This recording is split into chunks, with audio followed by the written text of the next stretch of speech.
সময়টা ২০২০ সাল। একটা আধা পাকা টিনের ঘরের ফ্যানের সাথে ঝুলছে একজন লোকের গলায় ফাঁস দেওয়া মৃতদেহ। লোকটার জিহ্বা এক হাত সমান বেরিয়ে আছে, চোখগুলো মার্বেল পাথরের মতো ফুলে রক্তাক্ত হয়ে আছে। ঘরের কোণে ভয় গুটসুটি মেরে বসে ফুপিয়ে কান্না করছে একটা ৬ বছরের বাচ্চা মেয়ে। এই বাচ্চার নাম সামারুন। বাইরে থেকে কিছু লোক দরজা ধাক্কাচ্ছে ঠকঠক করে। বাচ্চা মেয়েটার সেদিকে কোনো খেয়াল নেই, সে ভয়ার্ত চোখে তাকিয়ে আছে খাটের তলার দিকে। এক পর্যায়ে বাইরের লোকগুলো দরজা ভেঙে ভেতরে প্রবেশ করলো। তাড়াতাড়ি করে ফ্যানের সাথে ঝুলে থাকা লোকটাকে ধরে নামিয়ে খাটের উপর শুইয়ে দিল। একটা লোক গিয়ে বাচ্চা মেয়েটাকে কোলে তুলে জিজ্ঞাসা করলো, সামারুন, তোমার মা কোথায়? বাচ্চা সামারুন ভয়ে কাঁপা কাঁপা হাত দিয়ে খাটের তলার দিকে ইশারা করলো। দুজন লোক তাড়াতাড়ি করে ঝুঁকে খাটের তলায় তাকিয়ে দেখল অগ্নিশর্মা দুটো চোখ। তারা দুজন ভয় পিছিয়ে গেল। সবাই বলতে লাগলো, রৌসা বেরিয়ে আসো খাটের তলা থেকে। এটা কি করছো? নিজের স্বামীকে এভাবে মেরে ফেললে? রৌসা বাচ্চা সামারুনের মা। খাটের নিচ থেকে ভারী কণ্ঠে আওয়াজ এলো, ওর কত বড় সাহস! আমাকে ছাড়ানোর জন্য হুজুরের কাছে গিয়েছে, তা ওকে মেরে দিয়েছি। এই বলে ফাটা কণ্ঠে খুব বিশ্রীভাবে হাসতে লাগলো। বাচ্চা সামারুনকে কোলে নিয়ে একজন দৌড়ে ঘর থেকে বের হয়ে গেল। রৌসা ধীরে ধীরে হামাগুড়ি দিয়ে খাটের তলা থেকে বের হয়ে হিংস্র জন্তুর মতো দাঁত কটমট করে চারিদিকে তাকাতে লাগলো। তার ভয়ানক চেহারায় চোখগুলোর আশেপাশের গাছের শিকড়ের মতো ফাটল ধরেছে, আর দাঁতগুলো কালো কুচকুচে। মোটা কণ্ঠে রাগান্বিত হয়ে বলতে লাগলো, চলে যা সবাই, না হলে সবাইকে শেষ করে দিব, চলে যা। রৌসার এমন ভয়ানক রূপ দেখে যতজন ছিল সবাই নিজের প্রাণ বাঁচানোর জন্য দৌড়ে ঘর থেকে বের হয়ে গেল। খাটের উপরে শোয়ানো সামারুনের বাবার নিথর মরাদেহ। রৌসা হামাগুড়ি দিয়ে তার কাছে গিয়ে কপালে হাত বোলাতে বোলাতে বলতে লাগলো, বলেছিলাম না আমাকে ওর থেকে আলাদা করতে পারবি না? নিজের জীবনটা হারাইলি, আর আমার রৌসার মাঝে যে আসবে তার অবস্থা তোর মতোই হবে। হঠাৎ দরজার কাছ থেকে একটা কোমল কণ্ঠ ভেসে আসলো, মা। রৌসা ঘাড় কাত করে দরজার দিকে তাকিয়ে দেখল বাচ্চা সামারুন চোখে অশ্রু নিয়ে মায়াবী দৃষ্টিতে তাকিয়ে হাত বাড়িয়ে আবার ডাক দিল, মা, তুমি তো এমন না, কি হয়েছে তোমার? তুমি তো আমার ভালো মা, তাই না? এবার রৌসার মাঝ থেকে ভয়ানক রূপটা আস্তে আস্তে চলে যেতে লাগলো। তার চোখে মায়ের মমতা ভেসে উঠতে লাগলো। রৌসা ধীরে ধীরে উঠে ভাঙা ভাঙা পায়ে হেঁটে গিয়ে সামারুনের সামনে ধপাস করে বসে পড়ল আর হাওমাও করে কাঁদতে কাঁদতে বলতে লাগলো, আমাকে ক্ষমা করে দিও সামারুন, আমি না নিজেকে বাঁচাতে পারলাম আর না তোমার বাবাকে। তুমি চলে যাও আমার সামনে থেকে, আমি নিজের নিয়ন্ত্রণে নেই, ও আমাকে দিয়ে এসব করাচ্ছে। বাচ্চা সামারুন তার ছোট্ট হাতগুলো দিয়ে মায়ের চোখের পানি মুছে দিচ্ছে আর বলছে, আমি জানি মা, তুমি এমন না, তুমি প্লিজ ওই পচা লোকটাকে বলো তোমাকে ছেড়ে দিতে। রৌসা সামারুনকে বুকে জড়িয়ে নিয়ে কাঁদতে লাগলো। হঠাৎ রৌসার মাঝে আবার পরিবর্তন, তার চোখগুলো সম্পূর্ণ কালো হয়ে ফেটে যেতে লাগলো। লাল টকটকে রক্তাক্ত জিহ্বাটা বের হয়ে সামারুনের কাঁধে চেটে দিল।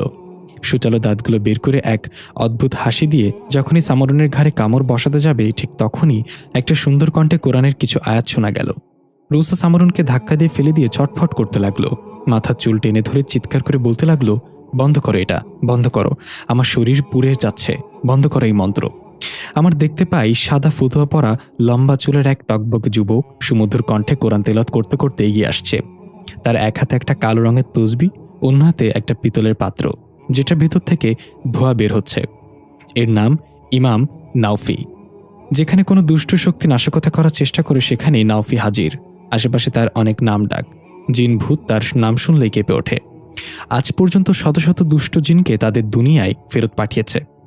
রওসা নাফিকে দেখা মাত্রই ঝাঁঝালো কণ্ঠে বলতে লাগলো, তোর সাথে আমার কোনো শত্রুতা নেই ইমাম, তুই চলে যা, নাহলে আমি আমার ভেতর থেকেই মহিলার হৃৎপিণ্ড ছিঁড়ে ফেলবো। নাওফি চোখ বন্ধ করে কিছুক্ষণ দাঁড়িয়ে থেকে ধাপ করে চোখ খুলে বলল, তোর নাম জাবিদ বিন হারিস, তোর এসব নাশকতামূলক কাজের জন্য রাজ্য থেকে বের করে দেওয়া হয়েছে তোকে। এখন আমাদের পৃথিবীতে এসে সেই একই কাজ করে বেড়াচ্ছিস। শুধু একটা সুযোগ দিব, এই মহিলাকে ছেড়ে দিয়ে তোদের রাজ্যে ফিরে যা। রৌসা চিৎকার করে মোটা কণ্ঠে বলল, যাব না, আমি যদি যাই তাহলে এই মহিলাকে নিয়েই যাব। নাওফি একটা দীর্ঘশ্বাস ফেলে বলল, তোরা সব জিনভূতকে কান ছাড়ে জন্ম নেস, কি বলছি শুনিসনি? তাহলে এবার আমার নিয়মে তোকে এই পৃথিবী ছাড়া করব। এই বলে নাওফি তাজবির দানাগুলো কিছু একটা পড়তে পড়তে রাউসার দিকে এগিয়ে যেতে লাগলো।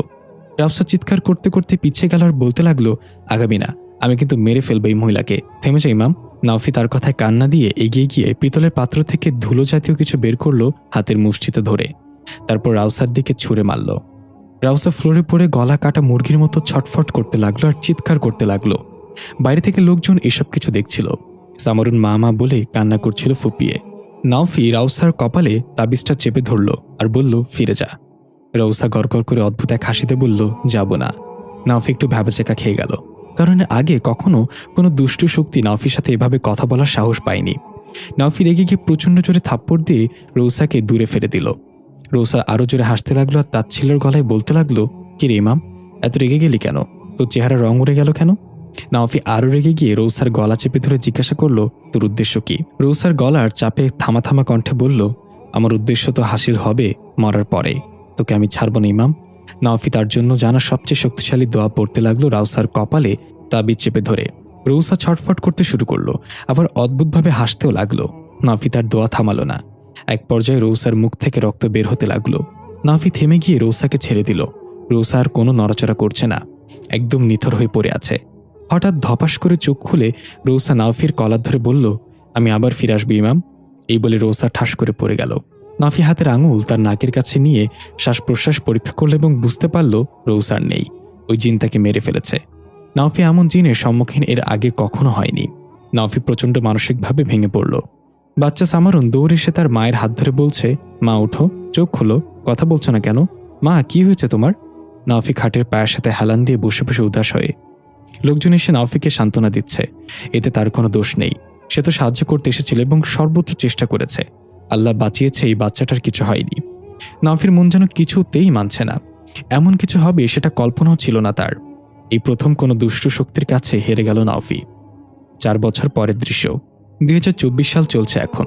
থানায় কনস্টেবল শঙ্কর একটা ছেলেকে বেধড়ক পেটাচ্ছে। ছেলেটা বাবাগো মাগো ফুপাগো খালাগো বলে চিৎকার করছে আর বলছে, ও স্যার, আমি চুরি করুম না, এবারের মতো ছাইরা দেন। শঙ্কর বাবু পেটানো থামিয়ে বলল, আচ্ছা, তোরা সবাই যদি এমন চুরি করা ছাইরা দেস, তাহলে আমার হাত যখন শুলাইবে তখন কারে মারব? যত যাই হোক, চুরি করা ছাড়া যাইব না।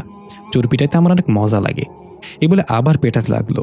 ক্লান্ত হয়ে চেয়ারে গিয়ে বসে বলল, 1 থেকে 200 পর্যন্ত গুনে শোনা, যদি পারোস তাহলে ছেড়ে দেব। চোর ব্যথায় কোকড়াতে কোকড়াতে বলল, বড় হাতের 1 নাকি ছোট হাতের 2?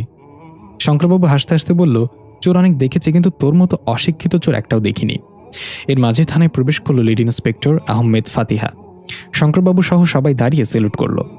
ইন্সপেক্টর ফারিহার চোখ গেল মেরে লাল করে ফেল চোরের দিকে। ফাতিহা জিজ্ঞাসা করল, শঙ্করবাবু, কি হয়েছে? তাকে এইভাবে মারছেন কেন? শঙ্করবাবু বলল, আরে ম্যাডাম, বললেন না আর, দিনে দুপুরে এক বাসায় চুরি করতে গিয়ে ধরা খাইছে। ফাতিহা বলল, ওর শাস্তি হয়ে গিয়েছে দেখা যায়, ওষুধ খাওয়ার জন্য কিছু টাকা দিয়ে ছেড়ে দিন ওকে। শঙ্করবাবু এগিয়ে এসে বলল, কি বলেন ম্যাডাম, এইভাবে ছেড়ে দিব একটা চোরকে? সে বাইরে গিয়ে আবার চুরি করবে, এদের আমি ভালো করেই চিনি। ফাতিহা শঙ্করবাবুর কাঁধে হাত দিয়ে বলল, ওরা চুরি করে পেটের দায় শঙ্কর সাহেব। যখন চোর ছোট হয় তখন আমাদের ভালো লাগে মারতে, আর চোর যখন বড় হয় তখন ভালো লাগে চাটতে। শঙ্করবাবু একগাল হেসে বলল, তা অবশ্য ঠিক কইছেন ম্যাডাম, কিন্তু এই হালার পুত্রে। ফাতিহা চোখ রাঙিয়ে তাকালে শঙ্করবাবু জিব্বায় কামড় দিয়ে বলল, সরি ম্যাডাম, মুখ ফুসকে বের হয়ে গেছে। ওরে ছাড়মো কেমনে কেমন ম্যাডাম? ওর প্রেমিকার বাসায় চুরি করেছে। এগুলো করলে কি প্রেম ভালোবাসার প্রতি মানুষের বিশ্বাস থাকবে কন? ফাতি একটু অবাক হয়ে চোরকে জিজ্ঞাসা করলো, কিরে, এত জায়গা থাকতে প্রেমিকার বাসায় চুরি করলি কেন? চোর বলল, ম্যাডাম, আমি তো বাসা বাড়িতে চুরি করার লোক না, আমি পকেট টকেট মারি মানুষের। গতকালকে রাত্রে প্রেমিকার ফোন করে বলতেছে, জানো আজকে আমার বাসায় কেউ নাই। ভাবলাম বাসা যেহেতু খালি তাই ফ্যান ট্যান খুইলা নিয়ে আসি, কিন্তু গিয়া দেখি প্রেমিকা একাই বাসায় আছে। কি মিথ্যাবাদী কন্ত ম্যাডাম, বললো যে বাসায় কেউ নাই, ওইদিকে নিজেই বাসায়। তারপর আর কি, আমার মতলব বুঝে প্রেমিকাই নিজ দায়িত্ব আমাকে ধরিয়ে দিল। ফাতিহার হাসি পেল কোনো রকম সামলে নিয়ে বলল, শঙ্করবাবু, এটারে ছাড়া যাবে না, হাজতে ভরেন। রাত 10টা। ফাতিহা ডিউটি শেষ করে মোটরসাইকেলে করে বাসায় ফিরছিল। গ্রাম সাইডে হওয়ায় রাত 10টা মানে গভীর রাত। এখানে রাস্তায় কোনো মানুষ নেই, আশেপাশে ঝিঝি পোকার ডাক আর বাতাসে বাঁশঝাড়ের কলকল শব্দ। হঠাৎ একটা কালো কুচকুচে বিড়াল ফাতিহার মোটরসাইকেলের সামনে দিয়ে খুব দ্রুত চলে যাওয়ার চেষ্টা করলো, কিন্তু ফাতিহার বাইকের স্পিড বেশি থাকায় চাকার নিচে পড়ল এবং বিকট শব্দে ম্যাও করে ডেকে উঠল।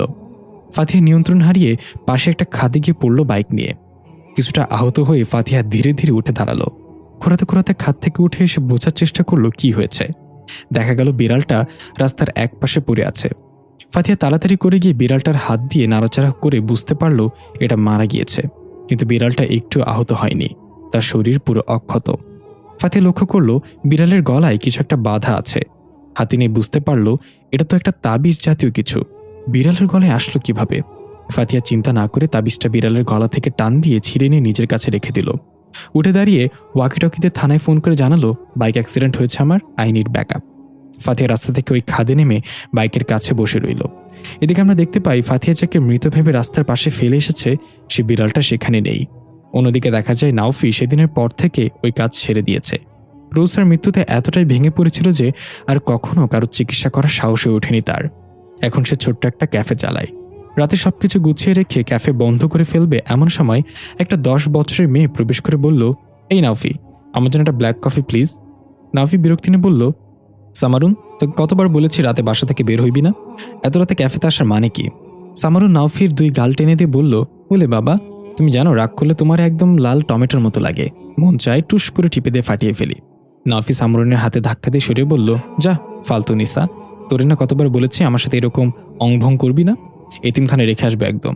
সামারুন মুখ ভেঙে বলল, বললেই হলো, তুমি থাকতে আমি কখনো এতিম না, 10টা না 5টা না আমার একটা মাত্র বুইরা জামাই, আমি না থাকলে তোমার দেখাশোনা করবে কে শুনি? নাওফি কপালে থাপ্পড় মেরে বলল, এই শুরু হয়েছে আবার, চল এখন ক্যাফে বন্ধ হয়ে গিয়েছে, বাসায় গিয়ে আরামসে কথা বলা যাবে। আর তোর সাথে কথা বললেই কি না বললেই কি, তোর কান তো সুপারগুলো দিয়ে আটকে দেওয়া হয়েছে, সাপল দিয়ে গুতালেও কানে কথা যায় না। সামরুন হেসে দিয়ে বলল, এখন যা যা বলছো সেটাও শুনি নাই। ক্যাফে বন্ধ করে দুজন হেঁটে চলেছে। সামরুন নাওফির হাত ধরে রেখেছে, নাওফি সামরুনের চুলগুলো এলোমেলো করে দিচ্ছে হাসতে হাসতে। আমরা দেখতে পাই সেই কালো বিড়ালটা নাওফির ক্যাফের চালের উপর বসে সবুজ রঙের চোখগুলো ঘুরিয়ে ঘুরিয়ে এদিক ওদিক তাকাচ্ছে। ইন্সপেক্টর ফাতিহা হাসপাতালের ইমার্জেন্সি থেকে নিজের ক্ষত ব্যান্ডেজ করে বের হইছে। কনস্টেবল শঙ্করবাবু এগিয়ে এসে বলল, ম্যাডাম আপনি ঠিক আছেন তো? ফাতিহা বলল, হ্যাঁ শঙ্কর সাহেব, আমি ঠিক আছি, তেমন গভীর চোট পাইনি, তবে একটা জিনিস নিয়ে ভাবছি আমি, আসার সময় মৃত বিড়ালের শরীরটা সেখানে দেখতে পাইনি। শঙ্করবাবু বলল, হতে পারে ম্যাডাম বিড়ালটা জীবিত ছিল, হুশ আসার পর নিজেই উঠে চলে গিয়েছে। ফাতিহা বলল, না শঙ্কর সাহেব, আমি নিজে শিওর হয়ে আপনাকে বলছি বিড়ালটা মৃত ছিল।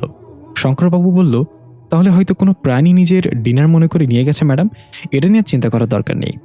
ফাতিহা পকেট থেকে তাবিজটা বের করে বলল, আচ্ছা বিড়ালের গলায় এই তাবিজটা ছিল, আপনার কি মনে হয় এটা দেখে? শঙ্করবাবু তাবিজটা নিজের হাতে নিয়ে কিছুক্ষণ ভালো করে দেখার পর বলল, ম্যাডাম আমার মনে হয় এটা দিয়ে কাউকে কালো জাদু করা হয়েছে, এটা কোনো সাধারণ তাবিজ মনে হচ্ছে না, দয়া করে এটা আপনার কাছে রাখবেন না। এই বলে শঙ্করবাবু তাবিজটা ছুঁড়ে ফেলে দেওয়ার জন্য উদ্যত হলো। তার আগেই ফাতিহা তাবিজটা ধরে ফেলে নিজের কাছে নিয়ে পকেটে রেখে বলল, দেখি কি হয়, আপনি চলে যান বাসায়। শঙ্করবাবু চোখ লাল করে ভারী কণ্ঠে বলল, ম্যাডাম তাবিজটা ফেলে দেন, আমি আপনার ভালোর জন্য বলছি। অদ্ভুত কণ্ঠ শুনে ফাতিহা অবাক হয়ে বলল, শঙ্কর সাহেব এভাবে কথা বলছেন কেন আপনি? তাবিজ ফেলবো কি ফেলবো না সেটা আপনার কাছে জিজ্ঞাসা করবো না আমি, ইউ মে গো নাও। এর মাঝে ইমার্জেন্সি ওয়ার্ড থেকে কম্পাউন্ডার এসে ডাক দিল, ম্যাডাম আপনাকে ডাক্তার সাহেব ডাকছে একটু। ফাতিহা উল্টো ঘুরে ডাক্তারের কাছে যাওয়ার জন্য পা বাড়ালো, তখনই দূর থেকে ডাক এলো, ম্যাডাম একটু দাঁড়ান। ফাতিহা চুমকে গিয়ে পেছনে তাকিয়ে দেখল শঙ্করবাবু হন্তদন্ত হয়ে আসছে, অথচ একটু আগেই সে ফাতিহার সামনে ছিল। এই অল্প সময় শঙ্করবাবু এত দূরে কিভাবে গেল, আবার এদিকে কেন আসছে? ফাতিহার মাথায় ঢুকছে না এটা। শঙ্করবাবু হাঁপাতে হাঁপাতে এসে বলল, ম্যাডাম আপনার বাইক গ্যারেজে দিয়ে এসেছি, কাল সকাল অবধি পেয়ে যাবেন। ফাতিহা অবাক হয়ে বলল, শঙ্কর সাহেব আপনি এখন গ্যারেজ থেকে আসলেন? তাহলে একটু আগে আমি কার সাথে কথা বলছিলাম? শঙ্করবাবু ভ্যাবাচাকা খেয়ে বলল, কি বলেন ম্যাডাম, আমি তো এই মাত্রই আসলাম, আপনি কার সাথে কথা বলেছেন? ফাতিহা চুপসে গেল, পকেটে হাত দিয়ে দেখলো তাবিজটা আছে কিনা। হ্যাঁ এটা আছে, তাহলে কি আমার হ্যালুসিনেশন হচ্ছে কোনো কারণে? ফাতিহা শঙ্করবাবুকে পাঠিয়ে দিয়ে নিজেকে শান্ত করে ডাক্তারের সাথে কথা বলে নিজেও বাসায় চলে গেল। এদিকে নাওফি ফ্রেশ হয়ে এসে খাবার টেবিলে বসল। সামারুন উল্টো দিকে বসে শুধু ডাল দিয়ে ভাত খাচ্ছে। নাওফি তার মাকে ডাক দিল, মা এ রাক্ষসী আজকে শুধু ডাল দিয়ে ভাত খাচ্ছে কেন, মাছ মাংস কিছু রান্না হয়নি? নাওফির মা তরকারি বাটি নিয়ে রান্নাঘর থেকে এসে বলল, কি রে তোরে না বললাম তরকারি নিয়ে আসতেছি, একটু অপেক্ষা কর, পেটের ভিতর কি কুমির হান্দাইছস নাকি? সামরুন মুখের ভিতর এতগুলো ভাত ভরে চিবাতে চিবাতে বলল, মা আমি মানত করছি তোমার পোলা আমার বিয়ে না করা পর্যন্ত মাংস টাংস কিছুই খাইব না। নাওফি ধমক দিয়ে বলল, মা এই মায়ের বিয়ার ফুল দেখি দিন দিন বেশি গন্ধ ছড়াচ্ছে, কালকে একটা ছাগল কিনে আনবো ওর বিয়ার ফুল খেয়ে ফেলার জন্য। নাওফির মা বলল, না বাপু, একটা ছাগল ঘরে থাকতে আবার কিনে আনার দরকার কি? সামরুন ফিক করে এসে বলল, নাওফি তোমারে ছাগল বলছে মা, কিন্তু দেখতে তো তুমি জঙ্গলি ঘোড়ার মতো। নাওফি রেগে বলল, আর তুই দেখতে কেমন, তোরে দেখলে মনে হয় কাঁঠালের জন্ডিস হইছে। আর মা তুমি ওরে বেশি লাই দিয়ে মাথায় তুলতেছ, যেই বয়সে আমি বিলাই প্যান্ট পরে আইচাবাড়ি খেলতাম সেই বয়সে এই মায়ের মুখে বিয়া ছাড়া কোনো কথাই নাই। নাওফির মা বলল, দোষ তো তোরই, তুই ওরে বলছস কেন বিয়া করবি, এখন ঠেলা সামলা। নাওফি বলল, আবেগের বসে বলে ফেলেছে, তখন পুরুষ মানুষের ব্রেইনে 2 জায়গায় কাজ করা বন্ধ করে দেয়, এক হলো পরীক্ষার প্রশ্ন হাতে পর পর, আর 2 হলো বিয়ার কথা বলার সময়।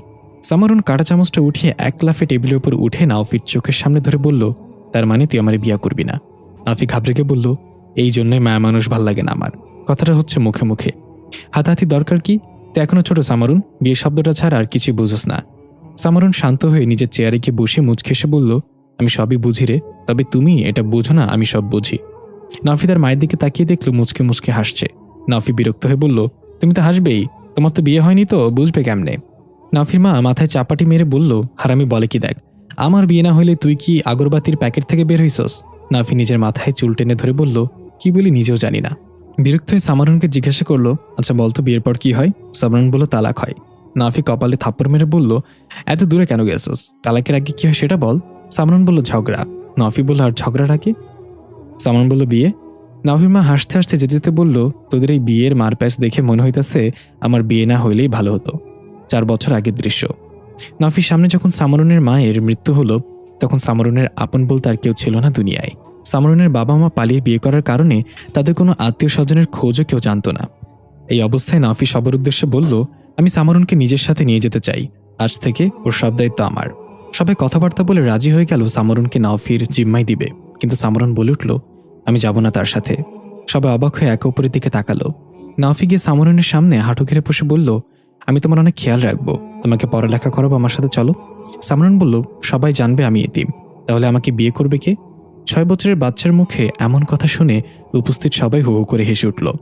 নাফিও হালকা হেসে সামারুনের গালে হাত দিয়ে বলল, ওই কথা তাহলে, আচ্ছা ঠিক আছে, তোমাকে না হয় আমি বিয়ে করব যখন বড় হবে। সামারুন একগাল হেসে নাফির গলা জড়িয়ে ধরে। দৃশ্য বর্তমানে ফিরে এলো। সামারুন খাওয়া শেষ করে হাত মুখ ধুয়ে গুড নাইট জামাইটা বলে নিজের রুমে চলে গেল।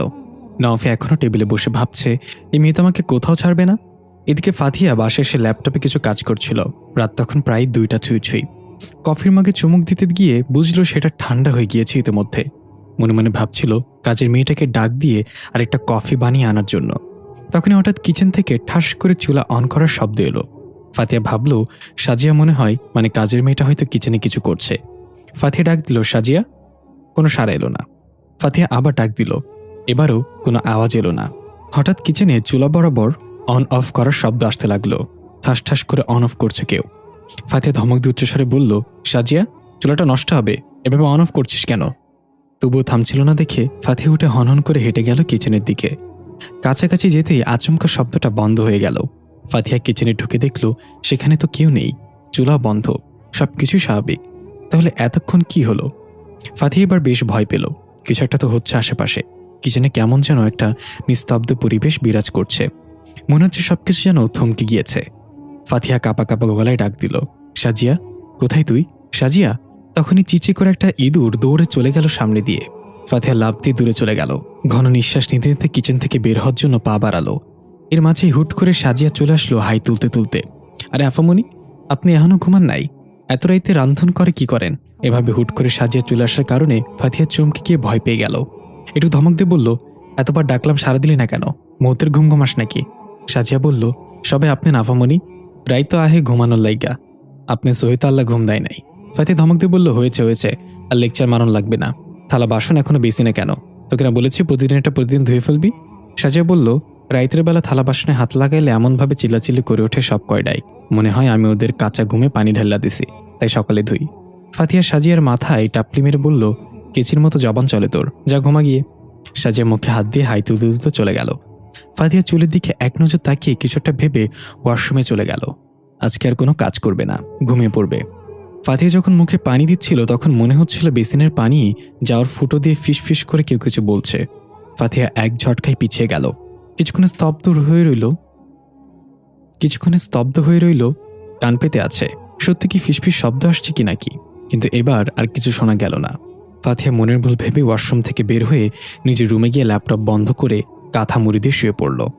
চোখ লেগে এসেছে ফাতিহা, আর তখনই হঠাৎ ল্যাপটপে ফুল সাউন্ডে কিছু অদ্ভুত শব্দ হতে লাগলো। ফাতিহা ধরপড় করে উঠে বসলো শব্দ শুনে। দেখলো ল্যাপটপে একটা ভিডিও চলছে, কিন্তু ফাতিহার পুরো মনে আছে ল্যাপটপ বন্ধ করেই ঘুমিয়েছিল। তাহলে ভিডিও কিভাবে চলছে? ফাতিহা ভয়ে ভয়ে খাট থেকে নেমে টেবিলের কাছে গেল। ল্যাপটপে চলতে থাকা ভিডিওটা ভালো করে দেখার পর ফাতিহা ভয়ে কাঁপতে কাঁপতে সরে গিয়ে খাটের উপর বসে পড়ল। ভিডিওটা অন্য কিছু না, বরং রাতের ওই অ্যাক্সিডেন্টের ভিডিও।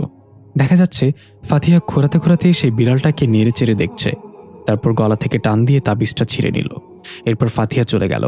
কিন্তু ভিডিওর বাকি অংশে দেখা যায় ফাতিহা যাওয়ার পর ওই মৃত বিড়ালটা ধীরে ধীরে একটা কালো ছায়া মূর্তির রূপ নিয়ে অদৃশ্য হয়ে গেল এবং ধাপ করে ল্যাপটপ বন্ধ হয়ে গেল। ফাতিহা ভেবে পাচ্ছে না এত নিখুঁতভাবে এই ভিডিও কিভাবে করলো। সিসিটিভি ফুটেজে এত ক্লিয়ার হওয়ার কথা না, আর শেষে ওইটা কি ছিল? বিড়ালটা কিভাবে উধাও হয়ে গেল? ফাতিহা বুঝতে পারলো ওই তাবিজের ভিতর কিছু না কিছু রহস্য তো লুকিয়ে আছেই। এবার আর ভয় না পেয়ে মনে সাহস জুগিয়ে নিজে নিজেই বলল, কালের একটা বন্দোবস্ত করতেই হবে।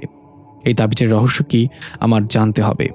পরদিন সকাল, নাফি সামরুনকে স্কুলে দিয়ে যেতে এসেছে। দুজনে একসাথে হাঁটছে আর গল্প করছে। সামরুন বলল, সীমার একটা কিপটামি থাকা দরকার। তোমাকে এত করে বলি একটা বাইক কিনতে, আমার আর ভালো লাগে না হেঁটে হেঁটে স্কুলে আসতে। নাফি বলল, হাঁটা স্বাস্থ্যের জন্য উপকারী। সামরুন মুখ বাঁকিয়ে বলল, নিজেকে গরিব বলার আপডেট ভার্সন। নাফি সুন্দর করে হেসে বলল, ঠিক বলছিস। একটা কথা কি জানোস, পৃথিবীর সবচেয়ে ভারী জিনিস হচ্ছে খালি পকেট। খালি পকেটে চলাফেরা করা অনেক কষ্টকর। তা আমি কোনো ফাও কাছে টাকা নষ্ট করি না। সামরুন বলল, তুমি যেটা করো ওটা গরিবই না, কিপটামি। নাফি বলল, টাকা দিয়ে সুখ কেনা যায় না। এই কথাটা শুধু গরিবদের সান্ত্বনা দেওয়ার জন্যই বলা হয়। সত্যি বলতে টাকা দিয়ে সব হয়। মানুষ বলে টাকা দিয়ে সব কেনা গেলেও ভালোবাসা কেনা যায় না। আমি বলি, তুমি তোমার পকেটে টাকা দিয়ে ভর্তি রাখো, এইসব সত্যিকারের ভালোবাসা রাস্তায় রাস্তায় পাওয়া যাবে। এমনকি কাউকে ভালোবাসার আগে টাকা কামাই করে নাও, না হলে তোমার ভালোবাসা অন্য কেউ কিনে নিয়ে যাবে। সামরুন হাততালিতে বলল, বাহ বাহ, আমার জামাই দেখি কবি হয়ে যাইতেছে দিন দিন। প্রেমে টেমে পড়ছো নাকি? নাফি বিরক্ত হয়ে বলল, কার কাছে কি কইতাছে আমি? বান্দর কি বুঝবো আইফোনের সেটিংস? সামরুন নাফির হাতে থাপ্পড় মেটে বলল, তুমি আমারে বান্দর বললা? নাফি বলল, আরে না, দেখতে তো তুমি শিবপাঞ্জির মতো, বান্দর তো আমি কথার কথা বলছি। সামরুন রেগে গিয়ে কিছু বলতে যাবে, তখনই আচমকা পেছন থেকে একটা বাইক এসে লাগিয়ে দিল নাফির পায়ে। নাফি পড়ে গেল এক সাইডে। বাইকে ছিল ফাতিহা। পুলিশের পোশাকে না থাকায় বোঝা গেল না ফাতিহা পুলিশ। নাফি উঠে দাঁড়িয়ে চিৎকার করে বলল, চোখ কি পেছনের পকেটে রেখে বাইক চালান নাকি? ফাতিমা এগিয়ে এসে বলল, সরি ভাই, আমি আসলে একটু অন্য মনে ছিলাম। লাগেনি তো আপনার? নাফি কিছু বলার আগেই সামরুন রেগে গিয়ে ফাতিহার বাইকে একটা লাথি দিয়ে বলল, আপনার সরির গুল্লি মারি আমার জামাইকে ব্যথা দিচ্ছেন? আপনারে তো আমি পুলিশে ধরিয়ে দেব। পাছার উপর ডান্ডা পড়লেই আনমনে বাইক চালানোর অভ্যাস চলে যাবে। নাফি তাড়াতাড়ি করে সামরুনকে ধরে বলল, সামু চুপ কর, রাস্তায় এত উত্তেজিত হওয়া যাবে না। সরি ম্যাডাম, আপনি যান, আমি তেমন ব্যথা পাইনি। ফাতে একটু হেসে বলল, এটা আপনার বউ? এর চেয়ে বড় তো আমার টেডি বিয়ার। সামরুন বলল, আপনার বেডি টিয়ার আমার কাছে নিয়ে আসেন। নাফি বলল, ওটা বেডি টিয়ার না রে, টেডি বিয়ার হবে। সামরুন চোখ রেঙে বলল, তুমি চুপ করো, একে তো অ্যাক্সিডেন্ট করেছো, আবার আমার সাথে মজা নাও। নাফি টেনে নিয়ে গেল সামরুনকে। ফাতিয়া হা করে তাকিয়ে বলল, এই মেয়ে তো পুরো পারমাণবিক অস্ত্র, কেমনে সামলাই? নাফি সামরুনকে শান্ত করে বলল, ওই দাজ্জাল, কি হয়েছে তোর? হালকা লাগছে আমার পায়ে, এভাবে রিয়েক্ট করলি কেন? সামরুন বলল, খালি তুমি আমারে ধরে রাখছিলা বলে, নাহলে ওই মহিলার নাক ফাটিয়ে দিতাম। আর তুমি আমার পক্ষ না নিয়ে ওই মহিলার পক্ষ নিতেছ কেন? চরিত্র ঠিক করে কইলাম, নাইলে যেখানে অন্য মায়াগো প্রতি প্রেম জাগবে ওইখানে কেটে দেব। নাফি হকচকে বলল, ঠিক আছে ঠিক আছে, কি সাংঘাতিক কথা। তোর স্কুল এসে গেছে, এখন মেজাজ না বিগড়ে ঠান্ডা হয়ে ক্লাসে যা, আমি বিকালে তোকে নিতে আসবো। সামরুন হনহন করে হেঁটে যেতে বলল, এমনভাবে বলছে মনে হয় হেলিকপ্টার নিয়ে আসবে আমাকে নিতে। নাফি হাঁপ ছেড়ে বলল, তৃতীয় বিশ্বযুদ্ধ যদি হয় তাহলে এই মেয়ের কারণেই হবে। এই বলে ক্যাফেতে যাওয়ার জন্য উল্টো ঘুরতেই নাফি চমকে গিয়ে থেমে গেল। পায়ের সামনে একটা কালো বিড়াল বসে আছে, নাফির দিকে অদ্ভুতভাবে তাকিয়ে আছে।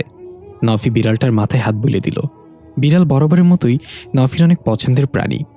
নাফি খেয়াল করল বিড়ালের গলার লোমগুলো দুই দিকে বাঁকানো, বোঝা যাচ্ছে গলায় কিছু বাধা ছিল। নাফি তেমন ধ্যান না দিয়ে উঠে গেলে চলে গেল নিজের কাজে। বিড়ালটা এক দৃষ্টিতে নাফির চলে যাওয়ার দিকে তাকিয়ে আছে, দাঁতগুলো বের করে অদ্ভুতভাবে একটা হাসি দিল। নাফি ক্যাফে খুলে সবকিছু রেডি করে কাউন্টারে বসে খাতায় কিছু লিখছিল। তখন একজন ভদ্র মহিলা এসে একটা কফি অর্ডার করলো। এই যে মিস্টার নাফি, একটা কড়া করে কফি বানাও, দুধ বেশি দেবা, খেয়ে যেন শরীরে জোশ চলে আসে, নাচতে ইচ্ছে করে।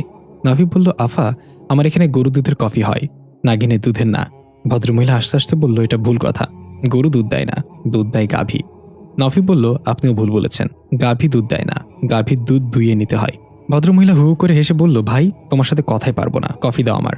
এই ভদ্রমহিলার নাম হেলেনা, মাঝে মাঝে কফি খেতে আসে এখানে, সেই সুবাদে নাফির সাথে পরিচয়।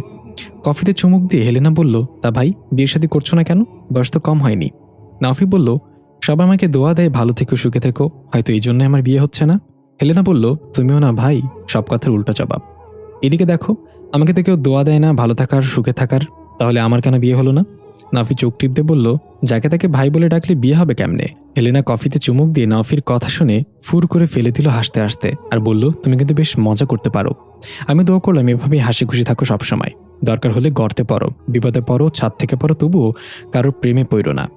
নাফি হাসিতে বলল, কেন আপা, প্রেমে পড়লে সমস্যা কি? হেলেনা হাসি খুশি মুখটা মলিন হয়ে গেল, মন খারাপ করে বলল, ভালোবাসার মৃত্যু একই সুতোয় বাধা, বুঝছো? দুজনের রুহু ছিনিয়ে নেয়। তবে জীবনে একবার হলেও কাউকে ভালোবাসতে হয়, যাতে বুঝতে পারো কেন কাউকে ভালোবাসা উচিত না। এ বলে হালকা হেসে বিল পরিশোধ করে হেলেনা চলে গেল। নাফি ভাবছে, তাকে কখনো এত ইমোশনাল হতে দেখিনি। হয়তো উনিও কাউকে ভালোবেসে খুব বাজেভাবে ঠকে গিয়েছে কোনো একদিন। এদিকে ফাতিহা থানায় এসে নিজের কাজ করছে, কিন্তু কিছুতেই কাজে মন দিতে পারছে না।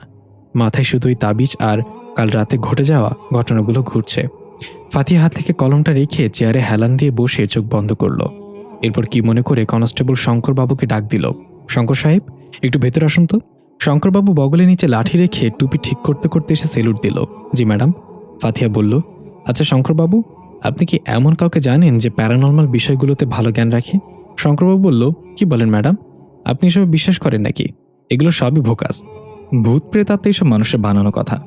ফাতিহা ধমক দিয়ে বলল, যা জিজ্ঞাসা করছে তার উত্তর দেন। আপনার বিশ্বাস আর আমার বিশ্বাস একই রকম হবে এটা কোন কিতাবে লেখা আছে? অদৃশ্য বিশ্বাস আমাদের ইমানের অঙ্গ। শঙ্করবাবু মাথা নিচু করে বলল, সরি ম্যাডাম, আমি বুঝতে পারিনি, আর আমি কাউকে চিনিও না যে এই বিষয়ে জ্ঞান রাখে। এর মাঝে দরজায় টোকা দিয়ে কেউ বলল, ম্যাডাম, আমি জানি এমন একজনকে। কিন্তু ফাতিহা এবং শঙ্করবাবু দুজনেই দরজার দিকে তাকালো। এটা সেই গতকালের চোরটা। শঙ্করবাবু রেগে গিয়ে বলল, এই তোরে না ছেড়ে দেওয়া হয়েছে, তাহলে এখানে কি করছিস এখনো? চোর এগিয়ে এসে বলল, সাহেব, আমি চলে যাচ্ছিলাম, কিন্তু আপনি গতকালকে আমার পকেট থেকে 230 টাকা নিয়ে নিছেন, ওটা ফেরত দিলে ভালো হইতো। আমার কাছে একটা টাকাও নাই। ফাতিহা চোখ বড় করে শঙ্করবাবুর দিকে তাকালে শঙ্করবাবু বলল, বিশ্বাস করেন ম্যাডাম, এই হালার ফাহালা মিথ্যা কথা বলতেছে। এই হারামজাদা, কখন তোর পকেট থেকে 230 টাকা নিলাম? ওইখানে তো 120 টাকা ছিল। এটা বলে জিব্বায় কামড় দিয়ে শঙ্করবাবু ফাতিহার দিকে তাকালো। ফাতিহা রাগান্বিত দৃষ্টিতে তাকিয়ে বলল, এখনই ওর টাকা দিয়ে দেন, আর যদি কখনো এমন কিছু করেন তাহলে সোজা বরখাস্ত করে দেব। শঙ্করবাবু পকেট থেকে 115 টাকা বের করে হাতিতে বলল, 5 টাকা দিয়ে পান খাইছিলাম একটা। ভাইনা ভালো, এটা রেখে দে। ফাতিহা ধমক দিয়ে বলল, শঙ্কর সাহেব, আপনি এখন যান এখান থেকে, আর তুমি বসো, কথা আছে তোমার সাথে। শঙ্করবাবু চলে গেলে চোরটার সামনের চেয়ারে বসলো কাচুমাচু করে। ফাতিহা শান্ত গলায় বলল, ঠিক করে বসো, ভয় পাওয়ার কোনো কারণ নেই। তোমার নাম কি?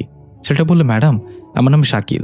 ফাতিহা বলল, তো শাকিল, তুমি কিছু একটা বলছিলে তখন, কাকে যেন চেনো? হ্যাঁ ম্যাডাম, আপনি তো ওই তান্ত্রিক টাইপের লোক খুঁজতেছেন, তাই না? ফাতিহা বলল, হ্যাঁ এরকমই কিছু। তুমি যাকে চিনো তাকে কোথায় পাওয়া যাবে? শাকিল বলল, ম্যাডাম, তার আগে আপনার একটা ঘটনা শোনাই। 5 বছর আগের কথা। আমার মা মইরা যাওয়ানোর পর বাপটা হেই কষ্ট সইতে না পাইরা গলায় দড়ি দিয়ে মইরা যায়। আমার বয়স তখন 15 বছর। বাপ মারে হারাইয়া আমি দিশাহারা হইয়া গিয়েছিলাম। আমার মারে জানাজা ঠিকঠাক মতো হইলেও বাপটা জানাজা কেউ পড়ায় নাই। আত্মহত্যা করলে নাকি জানাজা পড়ানো হয় না। বাপটার এমনি মাটি চাপা দিয়ে দিলাম। একদিন রাত্রে আমি কবরস্থানের পাশ দিয়ে বাড়িতে আইতেছিলাম, হঠাৎ কইরা কেউ আমার নাম ধরে ডাক দিল, শাকিল, খাড়া একটু। আমি চমকাইয়া পিছনে তাকাইলাম, কাউরে দেখলাম না। মনে করলাম আমার মনের ভুল। এই ভাইবা যখন একটু সামনে গেলাম তখন আবার ডাক দিল, শাকিল, তোরে না খাড়াইতে কইলাম। এবার আমি বুঝতে পারলাম এটা তো আমার বাপের গলা। আমি এক সার ভয় পাইয়া তখন ওইখান থেকে দৌড়ে বাড়িতে আইসা পড়লাম। আমার হাঁপাইতে দেখা দাদি জিগাইল, কি রে, কি হইছে? এমন কইরা দৌড় দিতেছস কেন? আমি দাদির ঘটনা খুইলা কইলে দাদির দোয়া দূরত পইরা ফু দেয়া দিল। তারপর রাইতে যখন ঘুমাইছিলাম হঠাৎ কইরা পাশ বদলাইতে গিয়া বুঝলাম আমার লগে আরেকজন শুইয়া আছে, কিন্তু আমি তো একলা ঘুমাই। ডরে ডরে পাশে তাকাইয়া দেখি আমার বাপ কাফনের কাপড় পইরা শুইয়া রইছে, খালি মাটাটা বাইর কইরা, নাকে তুলা দেয়া। আমি এটা দেইখা চিল্লান দেওয়ার শক্তি হারাইয়া ফেললাম। ওইটা যে দৌড় দিমু আমার ঠ্যাং পাথরের মতো শক্ত হইয়া গেছে। ঠাস করে আমার মরা বাপ চোখ খুলে আমার দিকে তাকাইয়া কয়, শাকিল, তোরে তখন ডাকলাম, হলি না কেন আমার কথা? তোরে আমি নিতে আইছি বাপ, আমার একলা একলা ভাল লাগে না কবরে, চল আমার লাগে। এইটা হইন না আমি নিজেরা সামলে রাখতে পারি নাই, বেহুশ হয়ে গেলাম। যখন আমার হুশ আইলো তখন নাকি 2 দিন কেটে গেছে। আমার সামনে একটা ভাইয়া ছিল, বড় চুল, কালো হাত রঙের একটা তসবি, তার নাম ছিল ইমাম নাওফি। পরে দাদির কাছে শুনছিলাম আমারে নাকি কোথাও খুঁজে না পাইয়া দাদি নাওফি ভাইয়ের আনছিল তকবীর করার লাইগা। দাদি যেহেতু জানতো রাইতে আমার লগে কবরস্থানে কিছু একটা হয়েছিল, তাই দাদি আন্দাজ করছে আমি খারাপ কিছুর পাল্লাই পড়েছি। নাফি ভাইয়া রুকাইয়া করার পর জানতে পারছে আমি আমার বাপের কবর অচেতন হইয়া পইরা রইছি 2 দিন ধইরা। সবারই নিয়ে গিয়ে আমার উদ্ধার করছে ওই কবর থেকে। পরে নাফি ভাইয়া নিজে আমার বাপের জানাজা পড়াইয়া ঠিকঠাক মতো দাফন করিতেছে। তারপর থেকে আর কিছু হয়নি। সব শুনে ফাতিহা বলল, তো কোথায় পাওয়া যাবে ইমাম নাওফিকে? শাকিল বলল, ম্যাডাম, আমি শুনছি উনি 4 বছর আগে কোনো কারণে এসব কাম সাইরা দিছে, এখন ছোটখাটো একটা কফির দোকান চালায়। ফাতিহা বলল, সেটা আমি তার সাথে কথা বলে বুঝবো, তুমি তার কফি শপের ঠিকানাটা দাও। শাকিল ঠিকানা দিয়ে চেয়ার থেকে উঠে যাচ্ছিল, ফাতিহা ডাক দিয়ে বলল, শোনো, এইসব চুরিচামারি করা ছেড়ে দাও। হালালের কুড়ে ঘরটাই একটা রাজপ্রাসাদ, আর হারামের রাজপ্রাসাদ অভিশপ্ত, তাই সৎ পথে চলার চেষ্টা করো। শাকিল চোখের পানি ছেড়ে বলল, এভাবে কেউ কোনোদিন কয় নাই ম্যাডাম, আমি কথা দিতে আসছি আমি আর কোনোদিন চুরি করুম না। ফাতিহা এগিয়ে শাকিলের কাঁধে হাত রেখে বলল, এই তো গুড বাই, তবে একটা জিনিস চুরি করতে পারো, তাতে তোমার কোনো শাস্তি হবে না। শাকিল চোখের পানি মুছে বলল, কি ম্যাডাম? ফাতেহা বলল মানুষের হৃদয়। এদিকে নাওফি ক্যাফেতে কাস্টমার সামলাতে গিয়ে ভুলেই গিয়েছে স্কুলে সামারুনকে আনতে যেতে হবে। ক্যাফের আশেপাশে মানুষজন দাঁড়িয়ে কফি ফুঁকছিল, যার মধ্যে বেশিরভাগই ছিল কাপল। নাফি মনে মনে বলল, ভালোবাসা হলো দুইটা বোকা মানুষের মনের মিলন। দুজনের মধ্যে যার আগে বুদ্ধি হয় সে স্বার্থপর বেইমান ধোঁকাবাজ উপাধি পায়। এর মাঝে সেখানে বাইকে করে ফাতেহা আসলো পুলিশের পোশাকে। নাফি ফাতেহাকে পুলিশের পোশাকে দেখে একটু ঘাবড়ে গেল। না জানি সামরুনের বেয়াদবির জন্য তাকে ধরে নিতে এসেছে। ফাতেহা কাউন্টারের সামনে এসে সানগ্লাস খুলে বলল, আরে মিস্টার, আপনি তো ওই পিচ্চির জামাই সকালে দেখছিলাম যে। নাফি কাছামাছি হয়ে বলল, কি যে বলে না ম্যাডাম, আপনি কি এখানে কোনো কাজে এসেছেন? ফাতেহা আশেপাশে তাকিয়ে বলল, হ্যাঁ কাজই বলতে পারো। আমি মিস্টার নাফি নামে একজনের কাছে এসেছি, উনি নিশ্চয়ই আপনার বস, তাকে কোথায় পাওয়া যাবে? নাফি বিড়বিড় করে বলল, ভাগ্য ভালো আমি নাফি এটা জানে না, মনে হয় আমাকে ধরে নিয়ে যেতে এসেছে সকালে সামারুনের আচরণের জন্য। ও শিট, সামারুনকে আনতে যাওয়ার কথা, আজকে আমার খবর আছে। ফাতেহা বলল, হ্যালো, বিড়বিড় করে কি বলছেন? আমি আপনাকে জিজ্ঞাসা করছি মিস্টার নাফিকে কোথায় পাবো? নাফি জিজ্ঞাসা করলো, ওনার কাছে আপনার কি কাজ জানতে পারি? ফাতেহা বলল, সেটা জানেন আপনার কাজ কি? আপনাকে যা জিজ্ঞাসা করেছি তা বলেন। নাফি বলল, নাফি বস আজকে আসেনি ক্যাফেতে, একটু অসুস্থ। ফাতিহা মন খারাপ করে বলল, খুব দরকার ছিল তাকে। আচ্ছা ঠিক আছে, ইমাম নাফিকে বলবেন সুস্থ হলে যেন থানায় এসে দেখা করে আমার সাথে। এই বলে ফাতিহা চলে গেল। নাফি হাঁপ ছেড়ে বাঁচলো, আল্লাহ বাঁচাইছে। ওই পাগলির জন্য কবে জানি আমার জেলের ভাত খাইতে হয়। এই বলে তাড়াতাড়ি ক্যাফে বন্ধ করে স্কুলের উদ্দেশ্যে রওনা হলো। কিছুক্ষণের মধ্যে স্কুলে পৌঁছে দেখলো অনেক আগে স্কুল ছুটি হয়ে গিয়েছে। আশেপাশে তাকিয়ে সামারুনকে খুঁজে নিল, কিন্তু কোথাও নেই। নাফি মোবাইল বের করে তার মাকে কল করলো, হ্যালো মা, সামারুন কি বাসে গিয়েছে? ওপাশ থেকে মা বলল, কই না তো, ও তো একা বাসায় আসে না কখনো, তুই তো দিয়ে যা সব সময়। নাফি ফোন কেটে চিন্তায় পড়ে গেল, ইমে কোথায় গেল একা একা। হন্তদন্ত হয়ে এদিক ওদিক খুঁজতে লাগলো। স্কুলের দারোয়ানকে জিজ্ঞাসা করলো, সেও বলল দেখিনি। নাফির চেহারায় ঘেমে একাকার চিন্তায় খুঁজতে খুঁজতে স্কুলের দক্ষিণ পাশে চলে এলো নাফি। এই পাশে মূলত ঘন জঙ্গলে আবৃত, সচরাচর কেউ আসে না এখানে। সেখানে এসে নাফির চোখ গেল ছোট্ট পচা পানির নলার কাছে। সামরুনের উল্টো দিকে ঘুরিয়ে কার সাথে যেন কথা বলছে। নাফি ধীরে ধীরে পেছনে গিয়ে সামরুনের কাঁধে হাত রাখতেই সামরুন চমকে গিয়ে পেছনে তাকিয়ে নাফিকে দেখে বলল, এই তোমার আসার সময় হয়েছে। নাফি বলল, তুই এখানে কি করিস একা একা, আর কার সাথে কথা বলছিলি? সামরুন বলল, আর একটা কালো বিড়ালের পিছু করে এখানে এসেছি, এই তো বিড়ালটা, ওর সাথে কথা বলছিলাম। নাফি তাকিয়ে দেখলো সেখানে কোনো বিড়াল নেই। নাফি বলল, কোথায় বিড়াল? সামরুন দেখলো সত্যি সেখানে বিড়ালটা নেই। আশেপাশে চোখ বোলাতেই দেখতে পেল বিড়ালটা হেঁটে হেঁটে জঙ্গলের গভীরে চলে যাচ্ছে। সামরুন হাতের ইশারায় নাফিকে দেখালো, ওই তো বিড়াল। জানো, এমনভাবে ডাকছিল মনে হচ্ছিল অনেক কষ্টে আছে। মায়া হলো খুব ওর জন্য। ভাবছিলাম বাসায় নিয়ে যাবো, কিন্তু তোমাকে দেখে চলে গেল। দেখেছো, তোমাকে বিড়ালও রিজেক্ট করে। আমি তোমার বহুতে রাজি হয়েছি, তোমার 14 গোষ্ঠীর ভাগ্য। নাফি ধমক দিয়ে বলল, চুপ কর মেরি মা, ওই বিড়াল সকালে আমি দেখেছি। শোন, আর কখন স্কুল ছুটির পর গেটের সামনে থেকে কোথাও যাবি না, তোরে না পেয়ে আমার তো জানি বের হয়ে যাচ্ছিল। এই বলে নাফি সামরুনের হাত ধরে হাঁটতে লাগলো। নাফি এবার পিছনে তাকিয়ে বিড়ালটার দিকে অদ্ভুতভাবে দেখলো, আর একটু চিন্তিত হয়ে চোখের মণিগুলো ছোট করে ফেললো। নাফি কিছুটা আন্দাজ করতে পারছে। সামরুন বলল, আমার দোষ কি, তুমি তো আসতে দেরি করছো।